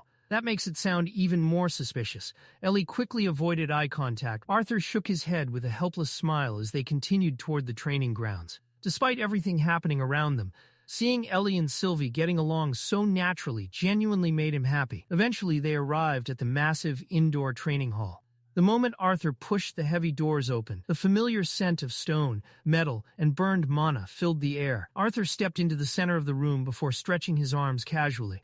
"We should warm up first." Ellie immediately began stretching beside him. Arthur glanced toward Sylvie. "You joining us?" Sylvie stared at them blankly. "Why?" Ellie giggled. "To loosen your body before training." Sylvie hesitated before awkwardly attempting to copy their movements. Her human form still clearly felt unnatural to her. Every stretch looked stiff and unbalanced, and several times she nearly lost her footing. Arthur tried not to laugh. Eventually, Sylvie leaned too far sideways and nearly toppled over completely, but Ellie quickly caught her before she could hit the floor. Sylvie blinked in surprise. Ellie smiled proudly. "See? You're getting better already." Arthur shook his head in amusement. "All right, let's start the real training before one of you breaks something just by stretching." Sylvie straightened herself before walking toward the center of the arena. "How do you want to do this?" Arthur asked. Sylvie raised a hand. "Just stand still for a moment." Almost immediately, a glowing sphere of white energy began forming around her palm. The mana condensed rapidly into a dense, shining projectile. Then, whoosh, she fired it directly toward Arthur like an arrow. Arthur instantly swatted the projectile aside with the back of his hand, but despite casually deflecting it, his expression shifted slightly in surprise when he noticed a faint burn mark left behind on his skin. Arthur blinked. "When did you learn to use mana arrows?" Sylvie looked mildly pleased with herself.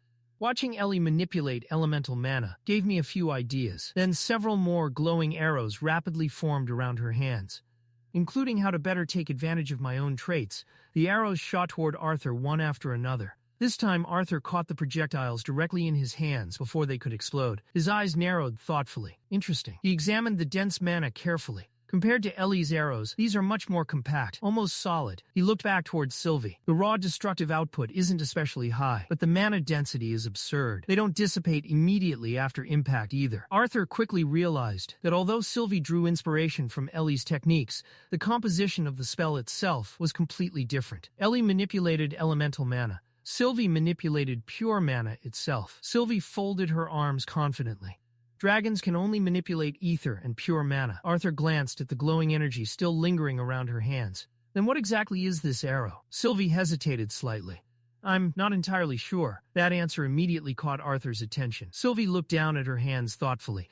"Ever since I started spending more time in my human form, I've gotten a much better understanding of my core." Her expression slowly became more uncertain, but there's still a part of it I can't fully access. Arthur smirked slightly.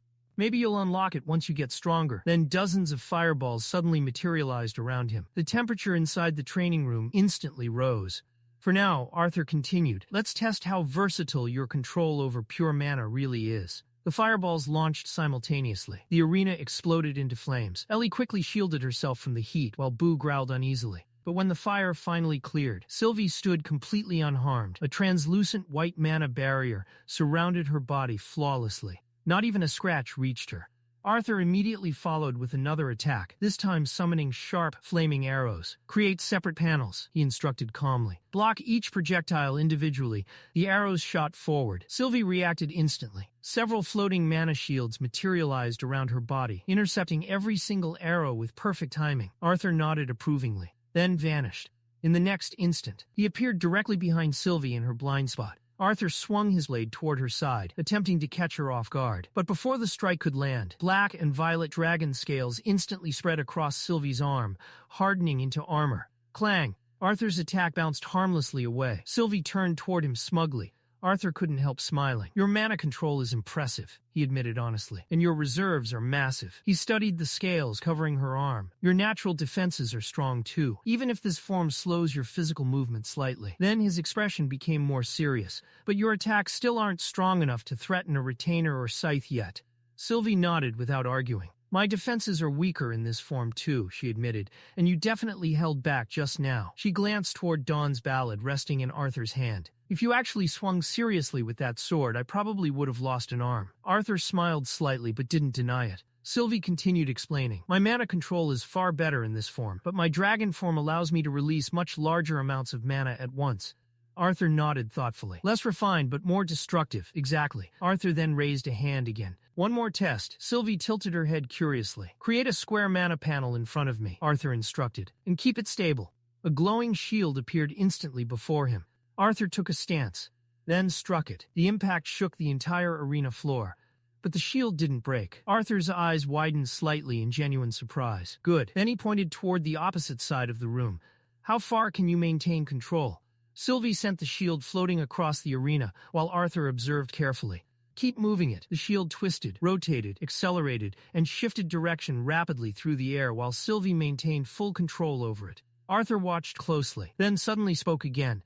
Now converted into an arrow, the shield instantly collapsed inward before reshaping itself into a glowing projectile. Sylvie fired it forward immediately. Arthur smiled. Not bad at all. At this point, Arthur finally began understanding how they could properly coordinate during battle. Sylvie's control, defense, and adaptability could complement his combat style perfectly. And as the two of them resumed sparring, Ellie stood quietly near the sidelines beside Boo, watching the overwhelming exchange of power unfold before her eyes. Explosions shook the arena.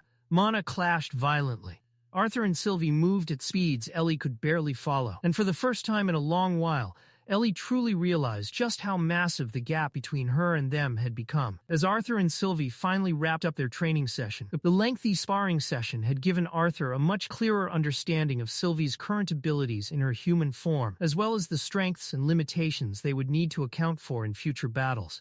Sylvie, however, looked completely exhausted. Her shoulders slumped as she walked away from the training area. The two exchanged a playful high five, as if one fighter was tagging out while the next stepped into the arena. Your turn, Sylvie muttered, and the moment she reached Boo, she practically collapsed onto the giant bear's soft fur.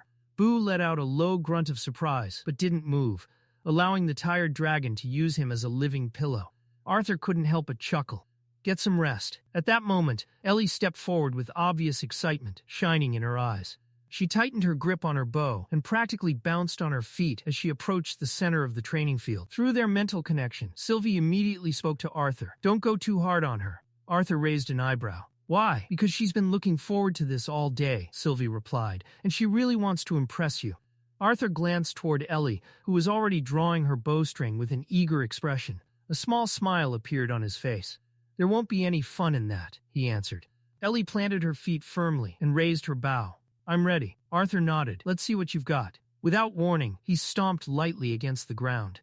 Several chunks of stone erupted upward and shot toward Ellie like cannonballs. The attack wasn't particularly powerful, but it was fast enough to test her reactions. Ellie's eyes sharpened instantly. She pulled back her bowstring. Thwip! A mana arrow streaked forward. The first stone shattered. Another arrow followed. Within moments, every incoming projectile exploded into fragments before they could even reach her. Stone dust scattered through the air. Ellie lowered her bow slightly and smirked. You're going to have to do better than that. Arthur blinked, then laughed. Confident, he lifted a hand. Dozens of fireballs instantly materialized around him.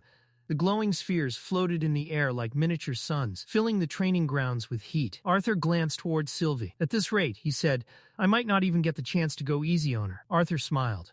This should be good practice for both of us. The fireballs launched forward. Ellie immediately sprang into motion. She moved across the field with surprising agility, weaving between the incoming attacks while continuously firing arrows. One fireball exploded behind her, another passed inches from her shoulder, a third detonated where she had been standing only moments before.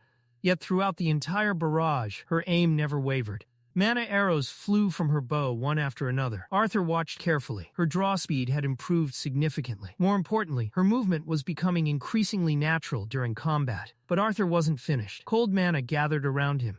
The temperature dropped instantly. A moment later, dozens of icebergs formed around his body. Each construct looked almost alive. With a flick of his wrist, the frozen birds surged toward Ellie. The attack came from multiple angles simultaneously. Ellie immediately jumped backward while continuing to fire. Arrow after arrow shot through the air. Every single iceberg shattered before reaching her. Not one survived. Arthur's eyes widened slightly. Her accuracy had become frightening. The instant the final ice construct exploded, Arthur switched elements again. Fire mana erupted from the ground. Massive flames spiraled upward. The inferno twisted and condensed until it formed a gigantic beast made entirely of fire. The blazing creature towered over Ellie, radiating enough heat to distort the air around it. Even Boo lifted his head. Sylvie sat upright. The creature let out a roar that shook the training grounds. Arthur folded his arms. "Your offense is impressive," he admitted. "But what happens when you face a spell that can't simply be shot down?" Ellie stared at the towering monster. Then she smiled. Slowly, she reached into her quiver. This time she withdrew a different arrow. Its surface shimmered with concentrated mana. Arthur noticed immediately. The atmosphere around the projectile felt different, much denser, much more powerful. Without hesitation, Ellie drew her bowstring. The mana around her surged. Then she released. The arrow shot forward like a beam of light. Arthur expected it to punch through the construct. Instead, boom, the entire fire beast exploded. The massive spell collapsed instantly. Flames scattered in every direction before vanishing completely. The attack Arthur had spent far more mana creating was erased in a single shot. Silence filled the training grounds. Arthur stared. Ellie stood confidently with her bow lowered. A smug smile slowly appeared on her face. Arthur blinked, then laughed. "That was impressive?" Ellie interrupted. Arthur opened his mouth. "Maybe superb?" Arthur snorted. Ellie grinned wider. Jaw dropping? Arthur shook his head. "It wasn't bad." Ellie's expression immediately flattened. "Not bad?" Arthur ignored her protest. "Your arrows are made entirely from pure mana. Your reload speed is significantly faster than a traditional archer's, and your accuracy has improved dramatically." Ellie crossed her arms. "Those compliments seem a little dull." Before Arthur could answer, Sylvie jumped in. "What your brother means to say is that he's very proud of you." Arthur immediately pointed at her. "Do not verbally express my thoughts." Sylvie burst out laughing. Ellie smiled despite herself. Arthur eventually sighed. "Your stamina still needs work, and your overall experience is lacking. But those things will improve with time." Ellie nodded slowly. Then her expression became noticeably more serious. "There was actually something I wanted to ask." Arthur immediately noticed the change. "What is it?" Ellie hesitated. For a moment it looked like she might back down. "Never mind." Sylvie immediately sat up. "Nope, you're asking now." Arthur narrowed his eyes. "Does this have anything to do with whatever you two were secretly discussing earlier?" Ellie took a deep breath. Then she finally said it. "I want to fight in the war." The words hung heavily in the air. Arthur froze. Even though part of him had expected it, hearing her say it aloud still caught him off guard. Ellie stepped forward. "You said it yourself. I've improved a lot." Arthur remained silent. Ellie continued. "I'm confident I'm stronger than a lot of soldiers who have already been assigned to combat units. And I'm not asking to be put on the front lines." She tightened her grip on her bow. "I'd be fine serving in reserve forces. I'm an archer anyway." Arthur stared at her. For a moment, he saw the little sister he had always tried to protect. But he also saw someone who had worked tirelessly to grow stronger. Someone who refused to remain helpless. Slowly, he placed a hand on her shoulder. "I can see how hard you've been working." Ellie's eyes brightened slightly. "I'm not saying no." Her face immediately lit up. But Arthur continued, "I'm also not sure this is a decision I can make alone." The excitement faded slightly. Arthur sighed. "Mom and Dad aren't here, and to be honest, he looked away. We haven't exactly been seeing eye to eye lately." Ellie blinked. "You still haven't made up after last time?" Arthur looked at her in surprise. "How did you know?" Ellie rolled her eyes. "I'm young, Arthur, not dumb." Arthur couldn't even argue with that. For a few moments, he thought carefully. Then an idea came to him. "How about this?" Ellie leaned forward immediately. Arthur smiled. "Come on a mission with me." Ellie's eyes widened. If you perform well, he continued, then you'll have my blessing. But I still can't speak for Mom and Dad. For a moment, Ellie simply stared. Then really? She practically launched herself at him. Arthur barely had time to react before she wrapped her arms around him in an excited hug. Thank you. Arthur laughed despite himself. Nearby, Sylvie smiled knowingly. That was surprisingly fair of you. Arthur glanced toward her. Maybe it was. Or maybe he simply knew that trying to stop Ellie entirely would never work. Just as the training session was winding down, the doors to the training grounds opened once again. Arthur turned and was surprised to see Queen Mariel entering the arena. The Queen of Elenoir moved gracefully through the spacious hall, her elegant robes flowing behind her as she approached. A gentle smile rested on her face as her eyes swept across the scene before her. It looks like another Leywin is preparing to help save the continent. Ellie immediately straightened, while Arthur offered a respectful nod. Your Majesty. Mariel waved her hand dismissively. Please, don't stop on my account. Continue your training. Arthur relaxed slightly. What brings you to the training grounds this late in the evening? The Queen glanced around the room before answering. I occasionally check on the children and young mages training here. Many of them are good kids, and quite a few happen to be citizens of Elenoir. Arthur smiled faintly. The royal couple of Elenoir had always been unusually involved with their people. Unlike many rulers who remained isolated behind palace walls, both Alduin and Mariel genuinely cared about the well-being of their citizens. Mariel looked around the nearly empty training grounds. I didn't expect the room to be completely cleared out. Her eyes briefly shifted toward Arthur, Ellie, and Sylvie, and I apologize if I interrupted what appeared to be a family conversation. Arthur shook his head. Don't worry about it. It wasn't anything serious.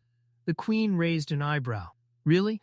A knowing smile appeared on her face, because it sounded rather serious from where I was standing. Arthur coughed awkwardly. Mariel chuckled softly. Everyone is doing what they can to help in this war. Her gaze settled on Ellie. And Ellie is quite brave. The young girl straightened proudly. I imagine she takes after her brother. Meanwhile, Ellie had already moved back beside Sylvie and was helping the dragon girl stretch her aching arms after their training. As Mariel watched them, her expression softened. You know, she smiled wistfully. Ellie reminds me a little of Tessia. Arthur blinked. The mention of Tessia immediately brought back countless memories.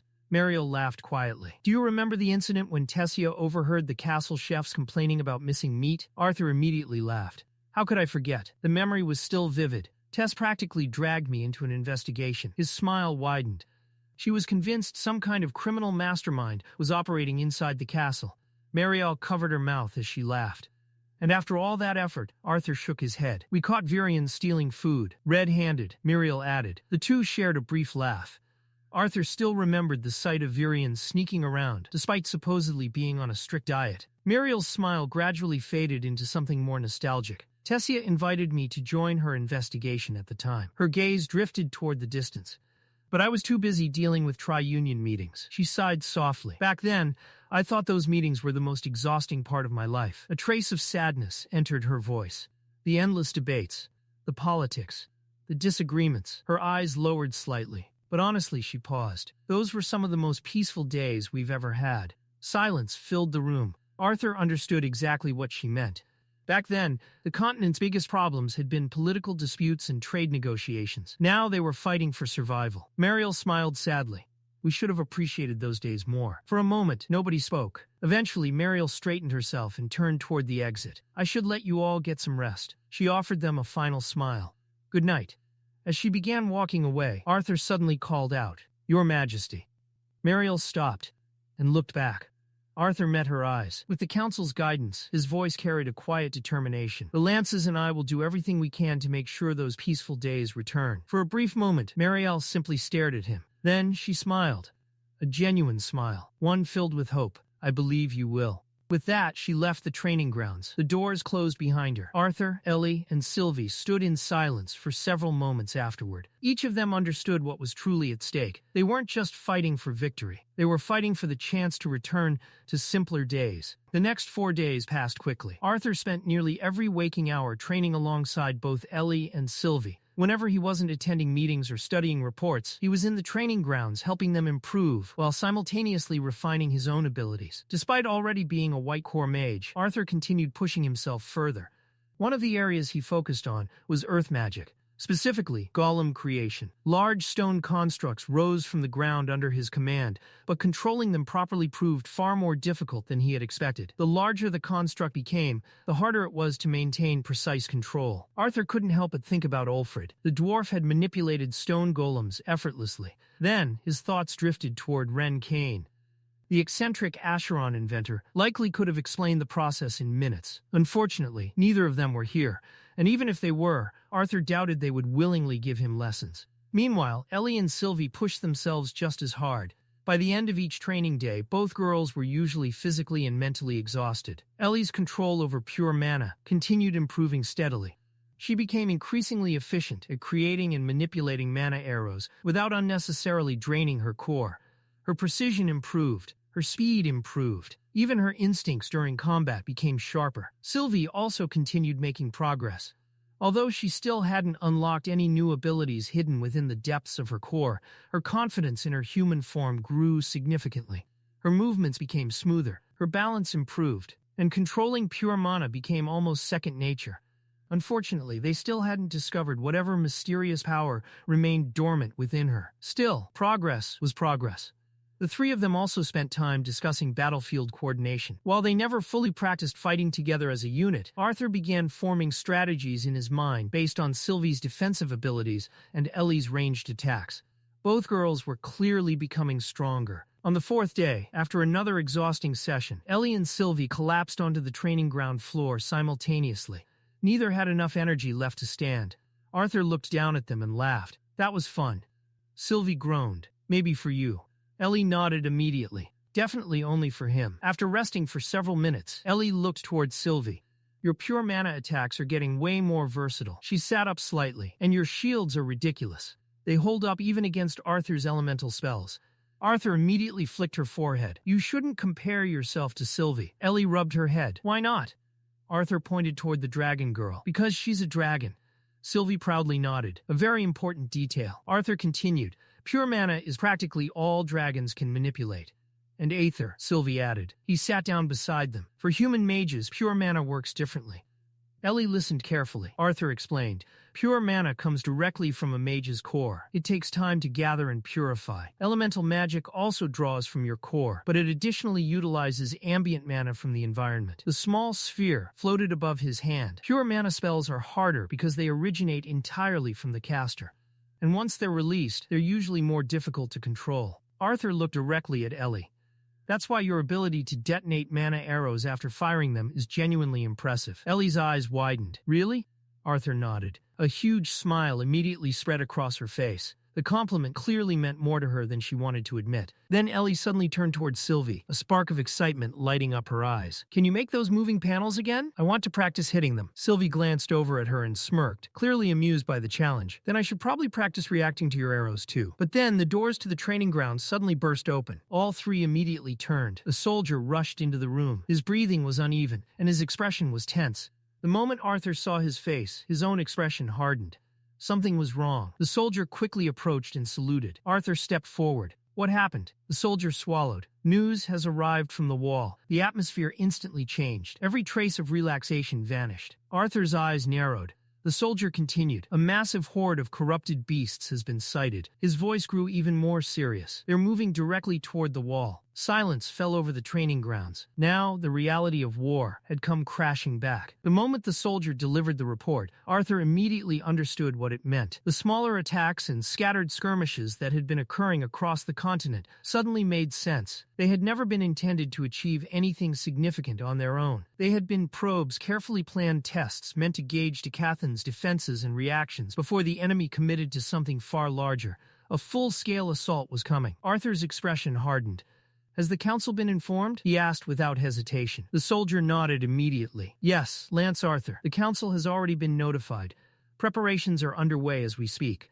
Arthur gave a firm nod. Good, I'll report directly to Commander Virion. He turned to leave, but before he could take more than a few steps, Ellie suddenly called out. Wait. Arthur glanced back. Ellie stepped forward, determination written all over her face. I'm coming with you. Arthur immediately knew where this was going. You said you'd take me on the next mission. The excitement in her voice was genuine, but Arthur couldn't share it. This isn't some routine assignment, he said firmly. This is a massive horde of corrupted mana beasts. People could die. His gaze softened slightly. You could get seriously hurt. Then his voice dropped even lower. Or worse. For a brief moment, Ellie hesitated, but only for a moment. "You'll be there," she said. Arthur frowned. "And I'll be behind the wall." She crossed her arms stubbornly. "I won't be charging into the beast glades. I'll be fighting from one of the safest places on the battlefield." Arthur opened his mouth to argue again, but Sylvie stepped forward. "I think she has a point." Arthur looked toward her. Sylvie shrugged. "This is probably the safest opportunity she'll get to prove herself." She gestured toward Ellie. "She'll be standing on top of the wall firing arrows. That's basically target practice for an archer." Arthur wasn't convinced. "And if the beasts break through?" Sylvie's eyes met his. "They won't." There wasn't even a hint of doubt in her voice. "You won't let that happen." The confidence caught Arthur off guard. Before he could respond, the soldier cleared his throat. "The council is waiting. Lance Arthur." Arthur sighed. Part of him wanted to refuse outright. Another part knew that Ellie wasn't a child anymore. She had trained relentlessly. She had earned the right to at least be considered. Still conflicted, Arthur turned and began walking toward the door alongside Sylvie. Ellie remained where she was, watching silently. Then Arthur stopped. A few seconds passed. Finally, he glanced over his shoulder. "What are you waiting for?" Ellie's eyes widened. A grin spread across Arthur's face. "Let's go." The excitement on Ellie's face exploded instantly. She nearly tripped over herself rushing after them. "Really?" Arthur simply shook his head. "Don't make me regret it." The soldier led the group through the castle corridors before eventually bringing them to a military officer waiting nearby. Stopping before the man, the soldier saluted. "Officer Strajan will brief you on the situation at the wall." The officer stepped forward. "Officer Julor Strajan." He offered a respectful bow before continuing. "A member of my reconnaissance squad stationed near the Beastglades was responsible for spotting the approaching horde." Arthur folded his arms. "How bad is it?" Julor's expression darkened. Large. That single word was enough to tell Arthur everything. Still, he allowed the officer to continue. "Based on the scouts' observations, this horde is unlike the smaller groups we've encountered recently. The numbers are significant." Sylvie crossed her arms. "They're still mana beasts. Even corrupted mana beasts were fundamentally different from retainers and scythes." Arthur agreed, but numbers could still be dangerous. "How long before they reach the wall?" Julor answered immediately. "At their current pace, no more than 2 days." Arthur nodded slowly. "Not much time. Not nearly enough. Anything else?" Julor shook his head. "That's all the information currently available." He straightened. "The commander has already been informed. The departure groups will be assembled at the teleportation docks within the hour." Arthur nodded. "Thank you, officer." Julor saluted before departing. Once he was gone, Arthur turned toward Ellie and Sylvie. "You two head down to the teleportation gate." Both looked at him. "I need to speak with Commander Virion first." Sylvie nodded. "We'll meet you there." Arthur watched them leave before making his way toward Virion's office. When Arthur entered the room, Virion was already waiting. "I assume Officer Strajan filled you in." Arthur nodded. "He did." Arthur crossed his arms. No sightings of retainers or scythes. Then his expression grew more serious. "But I'll keep my guard up regardless." Virion gave an approving nod. "A wise decision." The old commander stood from his desk. "Before you leave, though, I have something for you." Arthur raised an eyebrow. Virion moved toward a nearby stand where a carefully prepared set of armor rested. Arthur stared at it. The armor was impressive. Intricate engravings covered the metal plates, while finely crafted trimmings decorated the edges. A heavy fur mantle rested across the shoulders, giving it the appearance of something worthy of a king. Arthur immediately suspected Virion's involvement. Virion chuckled. "I know." Arthur didn't even need to say anything. "It's a little flashy." "A little?" Arthur asked. Virion ignored him. "But appearances matter." His expression softened slightly. "The soldiers at the wall need symbols right now." He gestured toward the armor. "They need to see their lance standing with them." Arthur stepped closer. Upon closer inspection, he realized the armor wasn't merely decorative. Every piece had been designed with combat in mind. The plates protected vital areas without restricting movement. The weight distribution was balanced perfectly. Unlike ceremonial armor, this was something he could actually fight in. Virion had clearly put a great deal of thought into it. A short time later, Arthur emerged fully equipped. The silver armor fit perfectly. The engraved plating reflected the room's light. The fur mantle draped across his shoulders completed the look. Virion stepped back and examined his work. A satisfied smile spread across his face. "Much better." Arthur looked down at the outfit. Then he glanced at the massive amount of fur covering it. He couldn't help himself. "You really like fur, don't you?" Virion burst into laughter. "I really do." He adjusted the mantle slightly. "That mantle is actually an old piece of mine." Arthur looked surprised. Virion nodded proudly. "I wore it when I was younger." His eyes sparkled with nostalgia. "Although, if I'm being honest, it looked better on me." Arthur laughed. Virion smirked. "But I'll let you borrow it anyway." For a moment, silence settled between them. Arthur looked at the old commander. Memories flooded back, their training sessions, Virion's lessons, the countless times the old man had guided him through impossible situations. The man had become far more than just a commander. He had become family. Arthur bowed his head sincerely. Thank you. Virion raised an eyebrow. For the armor? Arthur shook his head. For everything. For a brief moment, Virion's expression softened. Then the old commander smiled. If you really want to thank me, his eyes sharpened. Keep the wall from falling. Arthur straightened. The seriousness of the mission settled heavily upon his shoulders. He placed a fist over his chest. You have my word. And with that, fully armored and ready for war, Arthur turned toward the door and prepared to leave for the wall. As Arthur followed Virion down the grand staircase of the floating castle, he was surprised to see a large gathering waiting below. The entire council was there. Kings, queens, elders, commanders, and advisors stood gathered near the departure platform. Arthur raised an eyebrow. I wasn't expecting this many people. Virion chuckled beside him. Of course they're here. The old commander gestured toward the assembled leaders. They wanted to see you off. Arthur shook his head slightly, but couldn't deny the gesture was appreciated. Before he could say anything else, Virion motioned toward two waiting mages standing nearby. There are a few people I'd like you to meet. The two mages stepped forward immediately. This is Gavik Lund. The first man bowed respectfully. It is an honor to serve under you, Lance Arthur. Virion then gestured toward the second mage. And this is Callum Hembrel. Callum offered the same respectful bow. We'll be providing support at the wall. Arthur returned the greeting before his gaze shifted toward the massive flying mounts gathered near the edge of the platform. Several wind-attributed beasts waited patiently, while soldiers loaded supplies onto their backs. I assume we're traveling by air? Arthur asked. Virion nodded. Yes, he folded his hands behind his back. The closest teleportation gate is located in Blackbend City, and the train line still hasn't completed construction. His eyes drifted toward the horizon. Fortunately, the floating castle isn't too far from the wall. Arthur nodded in understanding. Then his attention shifted toward Sylvie, Ellie, and Boo. He looked at the dragon girl thoughtfully. Sylvie, will you be all right carrying Ellie while holding Boo? Sylvie crossed her arms confidently. If the trip isn't too long, I'll manage. Before Arthur could respond, Gavik stared at Sylvie and Ellie in disbelief. The little girl and her pet cub are coming too? His eyes widened. We're heading toward a horde of corrupted mana beasts. Arthur's expression immediately hardened. She's an adept conjurer. His voice carried enough authority to silence the mage instantly. She'll be valuable. Then, Arthur raised an eyebrow. And since when is it acceptable to refer to a general's sister as the little girl? Gavik froze. Realization dawned on his face. Oh, his expression immediately turned pale. My apologies, Lance Arthur. He bowed repeatedly. I didn't realize she was your sister. Before the situation could become any more awkward, Bund burst into laughter. The dwarf elder slapped Gavik on the shoulder hard enough to nearly knock him over. Relax, he grinned broadly. Gavik has a daughter around Ellie's age. His expression softened. He's just worried. Gavik nodded sheepishly. That's true. The tension quickly disappeared. Nearby, Queen Priscilla stepped toward Ellie. The queen's regal expression softened slightly. You possess remarkable talent for someone your age. Ellie immediately straightened her posture. Priscilla smiled. Your abilities will provide valuable support to the troops stationed at the wall. Ellie's face brightened. Thank you, Your Majesty. King Blaine then stepped forward. Unlike the others, his expression remained serious. He looked directly at Arthur. Take care of our soldiers out there. The weight behind those words wasn't lost on Arthur. Thousands of lives depended on what happened over the next few days. Arthur met the king's gaze. I will. His answer carried absolute certainty. Virion nodded approvingly. Then it's time. The commander raised his voice. Prepare for departure. Soldiers immediately began moving. Flying mounts were secured. Equipment was checked. Final preparations began. Arthur was about to head toward Sylvie when another voice called out behind him. Arthur, he turned. King Alduin and Queen Mariel stood nearby. Mariel held a small cloth bag in her hands. She offered it to him. Tessia isn't stationed at the wall right now. Arthur accepted the bag. Mariel smiled gently. But if, by some chance, you happen to run into her, she glanced toward the bag. I made her favorite candy.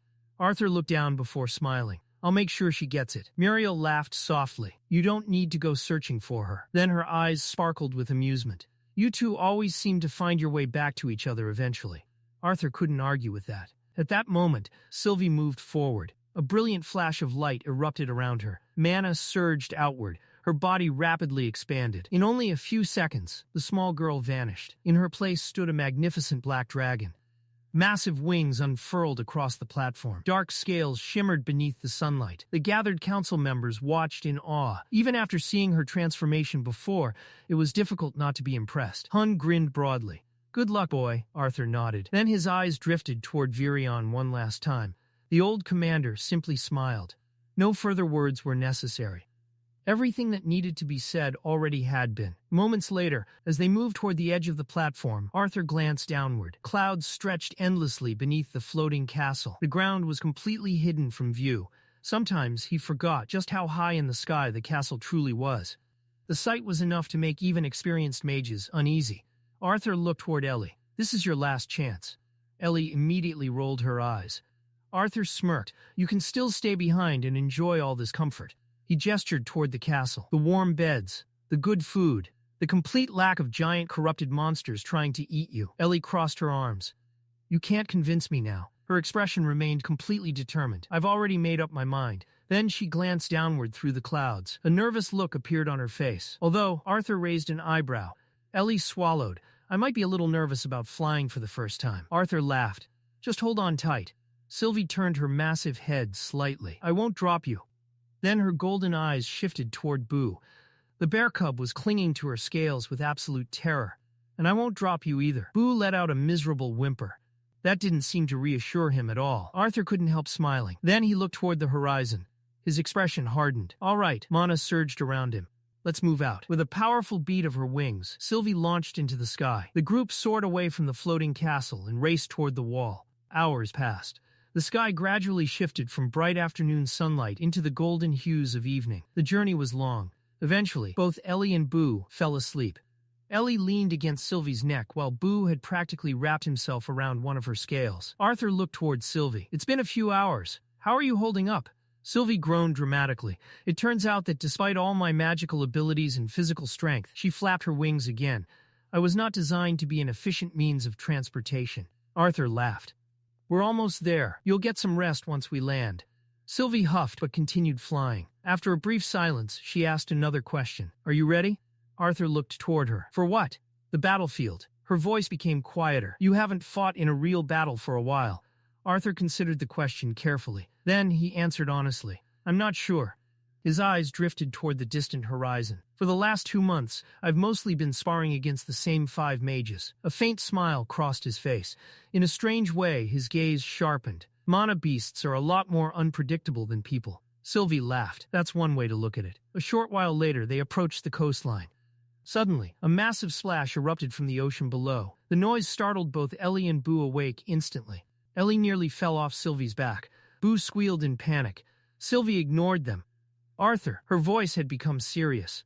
"Look." Arthur followed her gaze downward. His eyes widened. Hundreds, no, thousands. The coastline below was overflowing with movement. An endless sea of mana beasts raced toward the wall. The sight stretched so far into the distance that Arthur couldn't immediately determine where the horde began or ended. The soldier's report echoed in his mind. The estimated size of the horde was close to 20,000 corrupted mana beasts. Most of them were between D-class and B-class. Dangerous in large numbers. But that wasn't the true threat. The report had included another detail. Several A-class beasts had been identified among the horde. And even worse, at least a dozen S-class mana beasts had been spotted. The scouts hadn't been able to get close enough for an exact count due to interference from Alacrian mages. But they were certain there were no fewer than 12. Ellie stared downward. Her face had gone pale. 20,000, even Sylvie looked shocked. A dozen S-class beasts. The scale of the attack was enormous. But when she looked toward Arthur, her surprise deepened. He wasn't worried. He wasn't frightened. He wasn't nervous. Arthur was smiling. His eyes burned with excitement. For the first time in months, he was about to face truly formidable opponents. And despite the danger waiting below, the Lance of Dicathen looked more ready than ever. Life atop the wall continued much as it always had, despite the looming threat approaching from the Beastglades. To an outsider, it might have appeared to be an ordinary day. Yet beneath the routine, tension lingered in the air. Everyone knew that a massive battle was coming. As preparations continued across the wall, the division captains made their way through the bustling streets and pathways built atop the enormous structure, passing rows of shops and military outposts. They eventually arrived at the outer edge of the wall and stopped. Their eyes turned skyward. They were waiting for Arthur's arrival. Moments later, a group of figures appeared in the distance. Flying swiftly through the air, Arthur and his companions approached the fortress before descending toward the landing area near the captains. As soon as they landed, Captain Trodius Flamesworth stepped forward to greet them. "General Arthur," he said with a polite nod. Arthur returned the greeting before acknowledging the other captains gathered nearby. Arthur offered the captains a faint smile as he stepped forward. "I didn't think I'd have the pleasure of meeting all of you again so soon." Behind Arthur, Sylvie landed gracefully before allowing her draconic form to dissolve. Her massive dragon body shimmered with mana before shrinking, transforming back into the small horned girl everyone had grown familiar with. Arthur glanced at her. "You should have stayed in your dragon form." Sylvie crossed her arms. "Why?" She gestured toward the crowd surrounding them. "Everyone is looking at you, not me." Arthur followed her gaze. People had already begun whispering amongst themselves. "Is that really the lance they sent? He looks younger than I expected." "That's General Arthur?" Arthur could hear every word. For a moment, he simply sighed. Then he stepped forward. Taking a deep breath, Arthur activated his aether-enhanced state. Instantly, pale energy began to surround him. The atmosphere changed. The pressure radiating from his body caused conversations throughout the area to gradually die down. Soon, hundreds of eyes were fixed solely on him. Arthur raised his voice. "The wall itself is an incredible fortress." His words echoed across the surrounding streets. "It was built for a single purpose: to protect our homes, our families, and our people." The crowd listened attentively. Arthur continued. "But while this structure is impressive, the soldiers defending it are even more remarkable." Many of the soldiers straightened instinctively at his praise. "My presence here may ultimately prove unnecessary," Arthur admitted. "However, I hope that I can help secure our victory while ensuring as few of our soldiers are lost as possible." Silence lingered for only a brief moment. Then cheers erupted from every direction. The tension that had been weighing on the soldiers seemed to ease. People smiled. Weapons were raised into the air. Confidence began spreading through the crowd. Arthur quietly released a breath. At least morale seemed to be improving. Turning away from the crowd, Arthur approached Captain Albanth. "There is something else," Arthur said. He motioned toward Ellie. "My sister would like to contribute to this battle. Her skills as a magical archer should be useful to the Bulwark Division." Captain Albanth studied Ellie for a moment. Arthur continued, "If you'd like, you can test her strength. There won't be any need for that." Captain Albanth shook his head. "A lance's word is more than enough for me and my men." He glanced toward Ellie. "If General Arthur believes she is capable, then I have no reason to doubt her." Ellie's face brightened. However, Albanth wasn't finished. "I'll also assign one of my most capable soldiers to accompany her." Ellie's expression immediately soured. "I don't need a babysitter." She crossed her arms. "I still have the pendant Arthur gave me." Arthur smiled faintly. "Extra precautions won't hurt." Ellie muttered something under her breath, but didn't argue further. Captain Albanth raised a hand. Stella, a female soldier, immediately stepped forward from the nearby ranks. "Yes, Captain?" Albanth gestured toward Ellie. "This is General Arthur's younger sister. Make sure she's properly equipped and escort her to the upper defensive positions." Stella saluted immediately. "Understood, Captain." She then turned toward Ellie. "Please follow me." Although Ellie still looked mildly annoyed, she obeyed. Once Ellie and Stella departed, Arthur turned back toward Captain Albanth. "My apologies." The captain raised an eyebrow. Arthur continued, "I didn't intend to burden one of your soldiers like this." His gaze drifted toward the towering fortress around them. "I thought the wall would be one of the safest places for her to begin serving." Captain Albanth's expression softened slightly. "Under normal circumstances, I'd agree with you." His eyes shifted toward the distant horizon beyond the wall. The approaching enemy remained far away, but everyone could feel its presence. However, Albanth said grimly, "Considering the size and strength of the army approaching us." He paused. "I can't honestly say anywhere here is completely safe anymore." For a moment, neither man spoke. The reality of what was coming settled heavily between them. Then Captain Trodius Flamesworth stepped forward. "The strategy meeting is about to begin." Following behind Trodius, the group headed toward the command room where the fate of the upcoming battle would soon be decided. As the captains gathered within the war room atop the wall, the atmosphere was tense but controlled. Outside, thousands of soldiers hurried through their duties, preparing for the largest battle many of them would ever witness. Inside, however, every decision carried the weight of countless lives. Captain Trodius Flamesworth stood at the head of the strategy table, his expression stern and businesslike as he reviewed the troop deployments laid out before them. The massive map spread across the table was covered with markers representing military units stationed throughout the wall's defenses. "Let's review our current troop distribution before we move on to battle strategy and tactical planning," Trodius announced. He pointed toward the map. Each large marker represents 1,000 troops. The smaller markers represent 100. These numbers do not include the freelance adventurers currently mobilized by the Bulwark Division. We estimate their numbers at roughly 2,000. The officers around the table studied the battlefield layout carefully. Captain Jesmaya spoke next. One of my scouting units returned only a few minutes before General Arthur arrived. Their commander will be joining us shortly to provide an updated report on the Horde's movements. Trodius nodded. I expect more adventurers will continue arriving as word of the incoming Horde spreads across the continent. However, those numbers won't significantly alter any plans we establish here today. His eyes shifted toward Arthur. Commander Virion has often praised your strategic judgment, General Arthur. Would you care to offer a plan of action? Several captains looked toward Arthur expectantly. Arthur remained calm. He had participated in countless strategy discussions since becoming a lance, but he knew better than to assume authority over a battlefield he barely understood. I'm still unfamiliar with many of the Wall's internal operations and the strengths of its divisions, Arthur replied honestly. It would be best if Captain Flamesworth led the discussion. I may offer suggestions where appropriate, but this battlefield is yours. Trodius inclined his head slightly, a small gesture, but one that revealed his approval. With that, the captain continued. As the meeting progressed, Arthur listened carefully. Though he still held little affection for Trodius Flamesworth after everything that had happened with Jasmine, he couldn't deny the man's competence.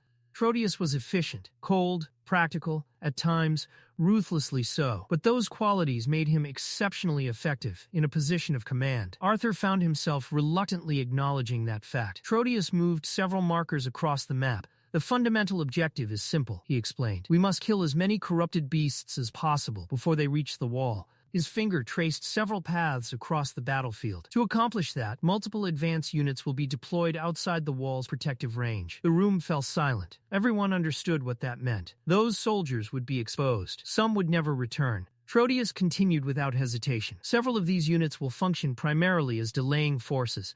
Their purpose is to slow the enemy's advance and thin their numbers before the main engagement. Arthur's eyes narrowed slightly. Cannon fodder. Trodius hadn't used the phrase aloud, but the meaning was obvious. Lives would be spent to buy time, to buy positioning, to buy victory. It was the kind of decision commanders were forced to make during war, and it was exactly the kind of decision Arthur hated, yet even he couldn't immediately find a better alternative. Trodius pointed toward the advancing Horde's projected path. Our greatest advantage is that the enemy appears to possess no real battlefield strategy. His finger tapped repeatedly against the map. The corrupted beasts are relying almost entirely on overwhelming numbers. Aside from a small number of Alacrian mages directing their movements, there appears to be little coordination among them. Captain Albanth nodded. That matches the scouting reports. Trodius continued. Because of that, we can exploit their lack of organization. He moved two groups of markers to opposite sides of the map. While a steady stream of soldiers and augmenters from the Bulwark Division engage the front lines and impede enemy movement, two Trailblazer Division units will move out ahead of time. His finger indicated both flanks. They will establish positions on either side of the approaching Horde. Several captains leaned forward. Now the strategy was becoming clear. Trodius allowed himself a thin smile. When the battle begins, our forces will attack from three directions simultaneously. He pointed to the center. The Bulwark Division will engage the enemy head-on. Then to the left, one Trailblazer unit will strike from the western flank.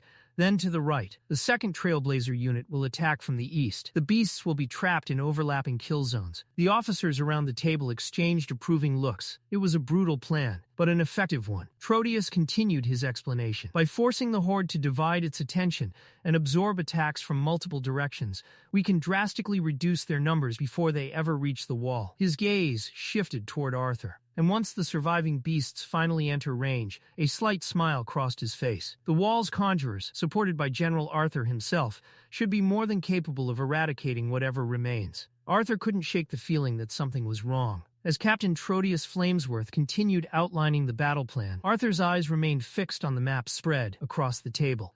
The strategy was logical. It accounted for the wall's strengths, the enemy's weaknesses, and the overwhelming numbers of corrupted beasts advancing toward them.